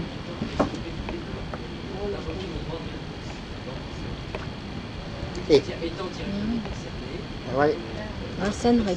Ils ne sont pas forcés puisque ça ne vaut le droit de réponse que si Lyotard était pris à partie. Ils ne le publieront pas. Ils ne le publieront pas. Il n'y a que Merlin qui peut. Or, on peut penser qu'il ne le fera pas. Le commentaire de Laurent ce matin est encore plus virulent. Qu'est-ce qu'il dit, Laurent? Incroyable. Alors là, je parle de ça dans des termes inimaginables. C'est affiché sur les murs de Encore on peut parler de ça. Quel mur? C'est Vincennes en gros, c'est là, Vincennes de Foudrogue, quelque chose comme ça.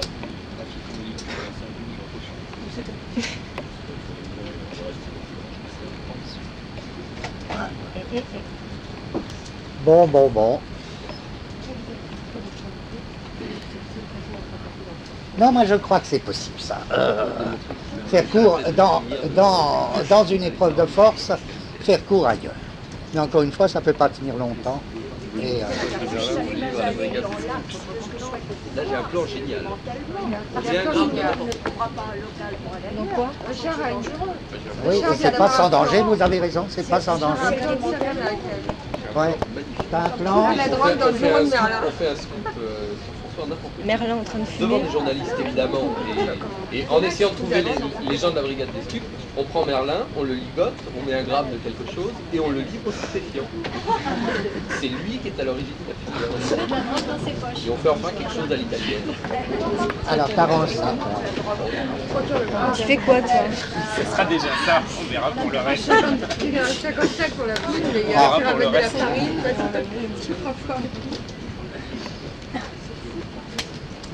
Alors en effet, la chose en effet que quelqu'un vient de me rappeler, c'est qu'il y a d'autre part ces textes qui sont en préparation, là, par Châtelet.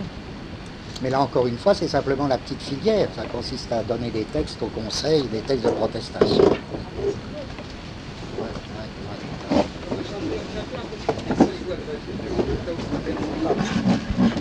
Actuellement, c'est une affaire qui a l'air très importante. Elle accélère pas pour l'instant. Si l'affaire en revenait à s'envenimer,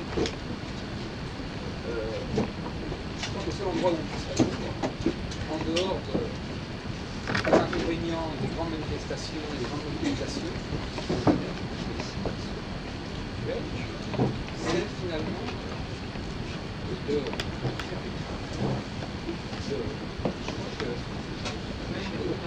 faire des tracts à ça. Ouais.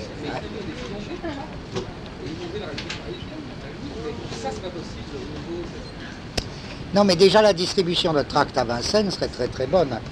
Ça a été fait ou pas là avant? Il y a eu beaucoup de tracts ou pas? Je pense que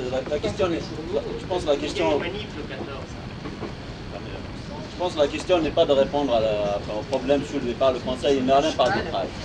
La preuve nous est donnée hier, c'est que même avec la pression très forte des étudiants qui sont allés même occuper le Conseil, ce même Conseil n'a pas pu décider qu'il se rende à un seul point sur 3. Je ne sais pas, vous n'êtes pas au courant, la porte a été cassée, les gens rentrent par la fenêtre, sortent par les fenêtres, le Conseil a été pris d'assaut, à tel point que la discussion a été interrompue. Donc je pense que la question des tracts, c'est complètement absurde, ça n'a aucun effet. Parce que ce qui est un peu gênant, c'est qu'il n'y a pas une réelle réaction contre la brigade des stupéfiants et le troisième fait des procès, tu vois. Alors que les vigiles, ça a soulevé véritablement une action, tu vois. Oui, ça c'est très important, oui. Pas quelque chose. Donc ça veut dire que les gens, à l'intérieur même de l'université, ne sont pas véritablement concernés par cette affaire, et même s'ils sont concernés, ils préfèrent s'en passer, tu vois. Parce qu'en plus, c'est pas fait comme ici, tu vois. Eux, quand ils rentrent à l'université, c'est pour aller en département de littérature ou d'anglais américain, il faut les voir, le département de littérature américain. Il y a l'idée à la fin, ça n'encourage pas, tu vois. Ils ne sont pas très encouragés. Moi, je crois qu'il y a quand même un problème. Maintenant, s'il y a un problème, il faut bien parler avec les gens, tu vois, avec les gens de la fac, je ne parle même pas des gens de l'extérieur. Et si tu ne parles pas avec eux, c'est même pas la peine d'envisager un problème. Voilà justement ce qu'il est en train de dire, c'est qu'ils ont réussi par la normalisation, les examens, les à démobiliser les gens sur... Ça, par exemple, c'est un problème très important, parce que à la radio, dans les journaux, depuis presque un an, il y a des articles qui sont écrits où ils tentent tous presque à dire, maintenant dans les universités et dans les lycées, les lycéens ou les étudiants sont disciplinés, normalisés, passifs, ils consomment du savoir, ils veulent du travail. Veulent leur avenir. Donc, si par exemple, Giscard l'autre jour, avec Stoléru et toute sa clique, va en plein amphithéâtre de la Sorbonne pour récompenser les meilleurs ouvriers de France. Et Giscard, il dit, après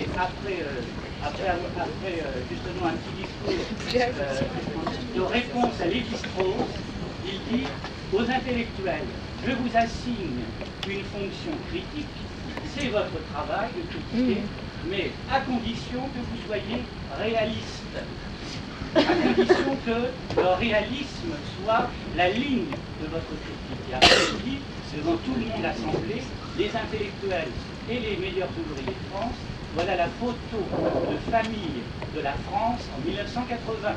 Autrement dit, à la Sorbonne, même dans le grand amphithéâtre de la Sorbonne, où il y avait eu tant d'agitation et tant de tumulte en mai 68, là, c'est vraiment, même dans le grand amphithéâtre de la Sorbonne, la normalisation.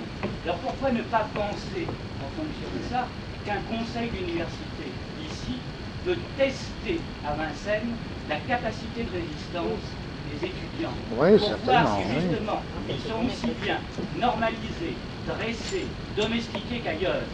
Autrement dit, leur coup a raté, vu qu'il y en avait 40 qui discutaient au plus avec les vigiles. Donc ils vont mettre une arrière. Oui, ça d'accord. C'est pour tester votre capacité de résistance.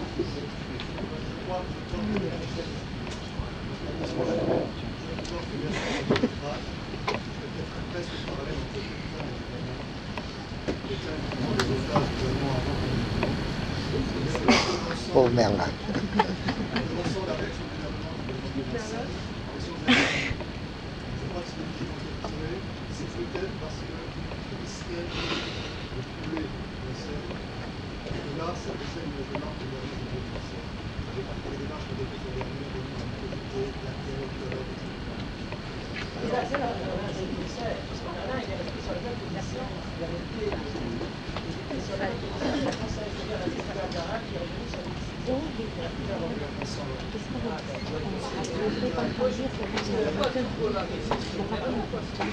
Hein? En tout cas, tout ça, il se dégage quand même quelque chose. L'extrême importance que tous ceux qui peuvent soient là le jour de la réunion du Conseil. C'est le 15, hein, tu dis. Samedi 15. C'est le 15, ça, il faut être tous là. Il y a aussi un point peut-être, il faut faire pression à ce que la réunion du Conseil puisse se tenir un jour de semaine. Parce que le samedi, c'est la catastrophe, la fac est désertée. Donc c'est un point sur lequel il faut réfléchir aussi. Et je pense que c'est étudié minutieusement dans le but de quand même oui, même, oui, mais... Ils sont pas cons, les mecs. Si on est mobilisé, on le sera aussi lundi. Si on est mobilisé avant, on le sera lundi. C'est-à-dire que les gens auront le temps de réfléchir dimanche pour agir le lundi. Il n'est pas question. Et je pense qu'il y avait un camarade qui avait proposé une chose assez intéressante, c'est de mettre une radio, enfin de mettre des haut-parleurs ici à la place, pour informer quotidiennement les gens et pour poser véritablement le problème. Et je pense que ça, c'est assez intéressant. En tout cas, encore une fois, même si la réunion est maintenue le samedi 15, hein, même si elle reste un samedi, je crois que c'est essentiel d'y être. Oui.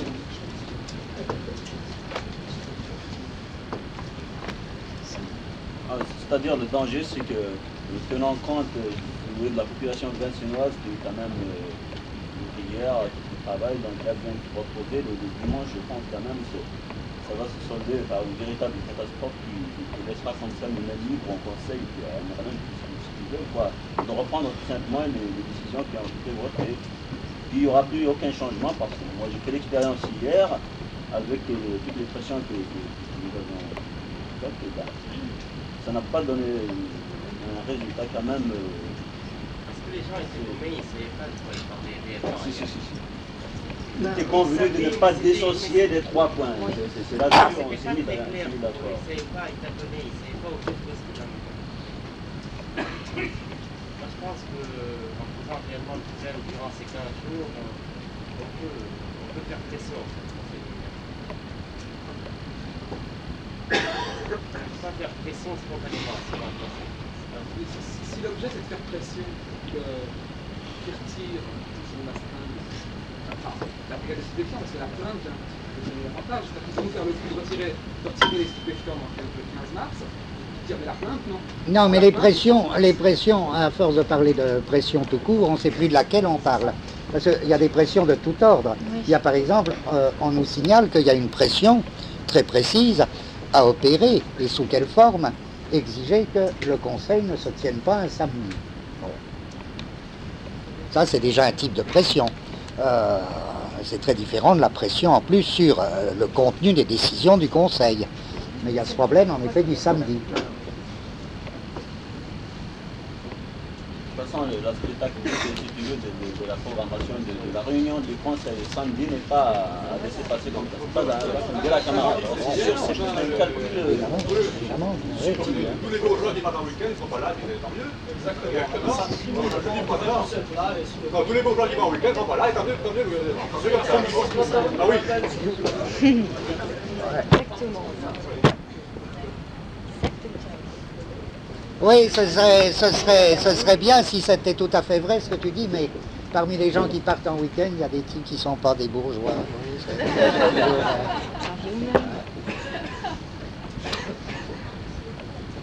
Oui, mais on retombe toujours dans le même petit cercle. Que faire, par exemple, pour exiger, point précis, que la réunion n'ait pas lieu samedi, Que faire sauf des adresses au Conseil, qui dira qu'il est libre de son ordre du jour, qui inventera toutes les raisons pour dire qu'il ne peut pas un autre jour que le samedi, etc. etc. Alors on les empêche de se réunir. Voilà. Donc tout le monde vient le samedi. Ouais. Donc, à nouveau, il faut que tout le monde vienne le samedi.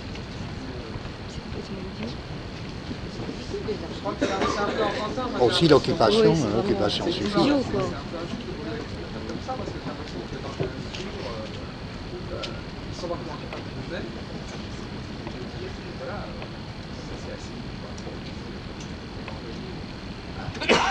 Par contre, ce qui va rester pendant, c'est le procès. Alors encore une fois, c'est pas les adresses, c'est quand on dit écouter les adresses, on pense si jamais je pense que par exemple c'est important, je me rappelle peut-être si Merlin représente lundi ici, alors à Saint-Denis, ça va être un massacre du sans conseil dentaire, sans conseil de s'engager à ce niveau-là, on va envoyer un président du conseil. Le conseil, il faut voir, c'est un idée. Bah oui, mais écoute, on est tous d'accord là-dessus, puisque quand on parle d'adresse envoyée au Conseil, c'est justement pour dire si on a que ça, c'est risible. Oui, ça, tout le monde est d'accord sur ce point. Pour manœuvrer le Conseil, il faut faire signer un papier, ça se passe au prix, ça se passe à un conseil. Merlin, il a une seule passion, c'est d'entendre. Il faut vraiment faire ça. J'ai jamais vu Merlin se faire marcher l'arrière, alors qu'il ne peut pas.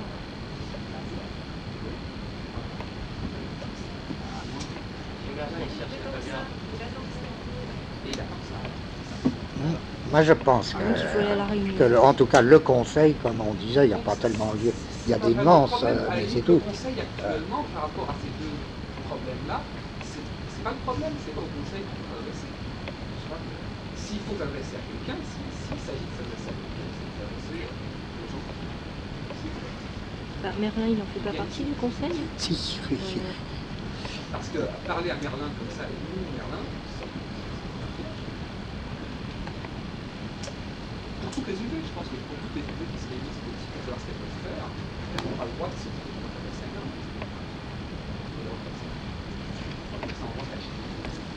Il faut passer par... Oui, mais concrètement, ça veut dire quoi? Concrètement, c'est très simple, c'est de mettre un porte-à-porte. Ou alors faire des tracts. Il faut voir, avoir de l'imagination, d'accord. D'accord. Les fois précédentes, souvenez-vous, pour l'affaire c'est une affaire qui a démarré, parce qu'il y avait... Mais la politique, ça manque radical. Si personne s'y intéresse, on ne peut pas se retrouver subitement comme en mars 60. Oui, mais pourquoi tu dis ça là? On est tous là depuis 2 heures. Il semble qu'on s'y intéresse très vivement. Donc, au moins ceux qui sont là, oui. Oui, je suis frappé, notamment ce qui vous donne raison, c'est que d'habitude, il y a nettement plus de monde. C'est déjà un peu inquiétant, mais il y a beaucoup de types qui ont dû se dire, bah oui, beaucoup d'auditeurs libres qui ont dû se dire, ça va pas aujourd'hui, oui.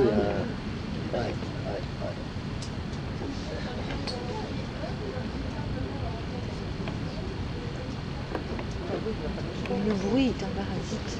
Ouais.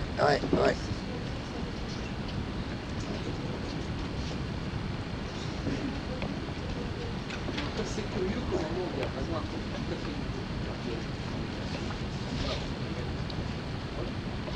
tout à fait nouveau, qui veut dire que 1977, ça avait fait plusieurs personnes qui s'étaient passées directement entre Berlin et Arles. Alors que là, on est mis dans cette histoire-là, c'est la fatigue. Et c'est vrai qu'on a presque intérêt à partir qu'on sent bien. C'est se continuer avec quelque chose qui est effectivement sur parce que l'amphi était quand même plein, ou tu n'étais pas la bâtie. Ouais.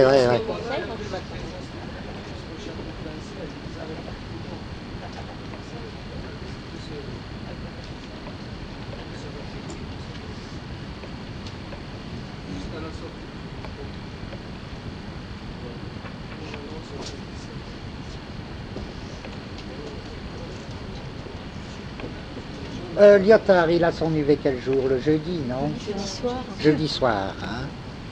Je cherche comme des points de repère où on pourrait. Donc, il y a les tailles de Châtelet qui ont été esquissées hier. Il y aura l'UV de Lyotard jeudi. Je me dis, qu'est-ce qu'on a comme point de rencontre possible d'ici le 15, hein. Donc, urgent, en effet, urgent de chercher des moyens pour cette première pression que le Conseil ne se tienne pas un samedi. S'il se tient quand même un samedi, encore plus urgent d'y être extrêmement nombreux. On a parlé d'envoyer des adresses au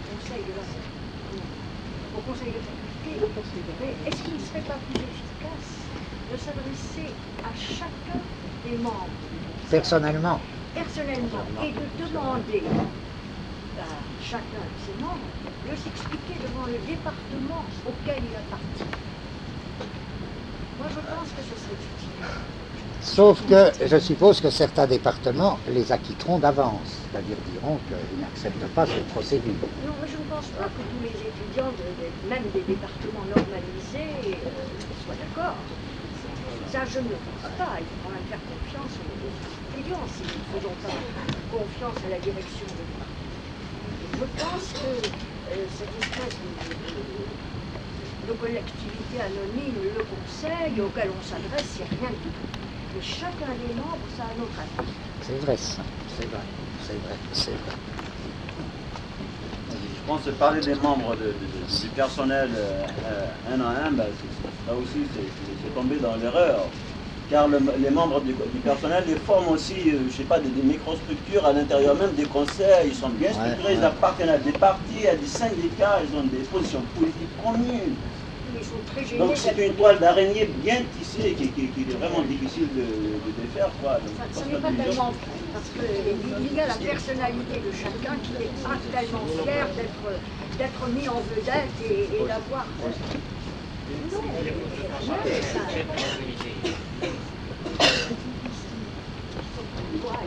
c'est-à-dire qu'ils sont même sensibles au fait d'être mal à l'aise dans une position comme celle-là. Et que la mettre en valeur, c'est...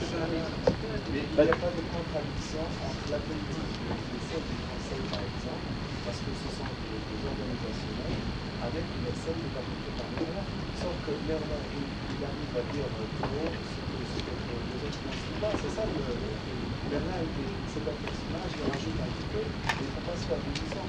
Et on a eu l'exemple, par exemple, de Saint-Céline, il a fallu faire une pression pour que tout le Conseil revienne sur sa décision. Et Merlin, Merlin avait dit que c'était lui au pouvoir, c'est-à-dire qu'il était question de démissionner. Finalement, il n'est pas revenu sur ses décisions. Ce qui prouve que Merlin, il ne veut pas céder. S'il n'y a pas une forte pression sur le Conseil, il ne cédera pas. Et il faut voir que l'ensemble des organisations qui sont représentées dans le Conseil, qui sont tout à fait d'accord avec sa politique, ils veulent la normalisation, ils veulent le transfert. Et se faire, à mon avis, il ne faut pas trop polariser sur Merlin, mais laisser de côté les organisations. Voilà, je pense là aussi, dire que les membres du parti, ce sont des personnes tout simplement comme vous et moi, c'est complètement faux. C'est une lutte acharnée de tendance à l'intérieur. La preuve, c'est pas un hasard si telle ou telle tendance, les décisions se prennent toujours d'après le rapport de force. Donc, il ne faut pas se faire d'illusions. Ce ne sont pas des personnes comme ça, prises comme ça dans des départements. Il y a un jeu politique, il y a un intérêt politique réel qui fait que oui. de manière bien structurée. Mais il y a aussi des choses, des faits réels qui parlent tout seul. Par exemple, regardez, Merlin, il est positionné, paraît-il, sur l'idée de rester à Vincennes. Il y a même carrément qu'il y a une fraction du Conseil qui s'appelle Gare. Oui, après, c'est bien. Ça c'est la minorité du Conseil. Ces gens-là... Mais bizarrement, c'est d'un type de cette minorité qui est venu. Hein? Donc il y a des gens qui sont pour rester à Vincennes. Mais, non, puisque notre question c'est ceux qui disent qu'ils sont pour rester à Vincennes, est-ce qu'ils y croient? Moi je penche pour ils y croient pas. L'appellation reste parce qu'ils ne prennent pas à charge pour eux-mêmes de dire nous on n'y croit pas. C'est aux étudiants de savoir si c'est ou pas aux administratifs. Ou alors à Vincennes, ça ne s'est jamais fait autrement, quoi. Ou alors rester à Vincennes en le normalisant complètement. C'est pour ça qu'on ne peut pas accuser le conseil de publicité, parce que là, si on ne voit pas comment la chose fonctionne, le conseil il a la comme ça, carte d'arrêt, parce qu'à l'époque où il a pris la création. C'est clairement chaque année,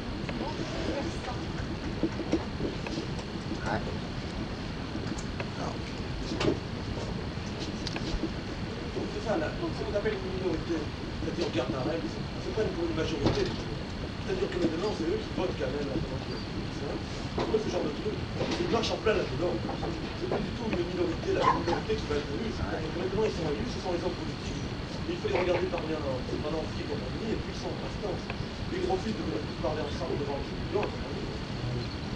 C'est l'ordre de l'esprit. Alors, ce qu'il faut voir, c'est que ce maire-là a une tactique tout à fait radicale socialiste. Enfin, il s'allie à droite ou à gauche selon les circonstances. Il peut très bien s'appuyer. Il s'est appuyé récemment sur Bernard Vincennes dans la fameuse motion pour rester ici, dans la motion en janvier, je crois. Et où il versa la reine à Sophie Berlin contre la classe syndicale qui était prête à partir à samedi, notamment que ce soit les communistes qui avaient sorti un tract dès novembre prenant position pour le transfert à samedi. Et que ce soit la droite de l'Alliance syndicale avec Casson et compagnie, département anglais, qui aussi est des partisans de la samedi. Bon, donc il y a eu une alliance s'est faite enfin, entre une minorité intersyndicale, les gardes d'arrêt, et puis Merlin cette notion qui reste ici. Donc c'est pas de ça. Je propose qu'on tire des conclusions. D'accord, d'accord. Eh ben, moi, les conclusions, uniquement les conclusions que je proposerai, c'est donc, même si on pense que c'est pas très efficace, se tenir au courant, ça je le ferai vis-à-vis de Châtelet, de l'état des textes et de l'usage des textes qui ont été projetés dans son hier avec lui. Voir s'il y a lieu d'en tirer des tracts. Deuxième point.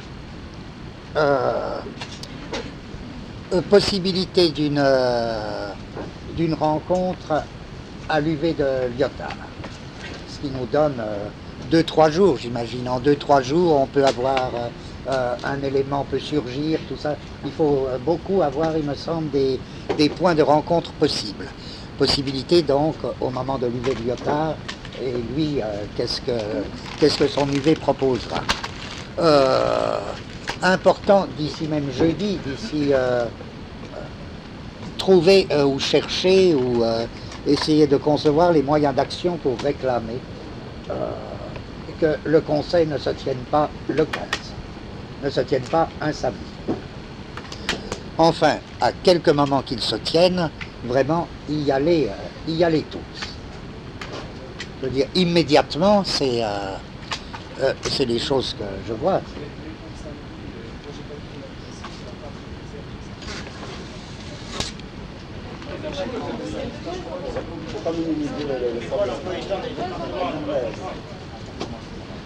Quand même, ce serait mieux pour tout le monde, pour nous, si ce conseil n'avait pas lieu un samedi, si c'était possible d'obtenir. Oui.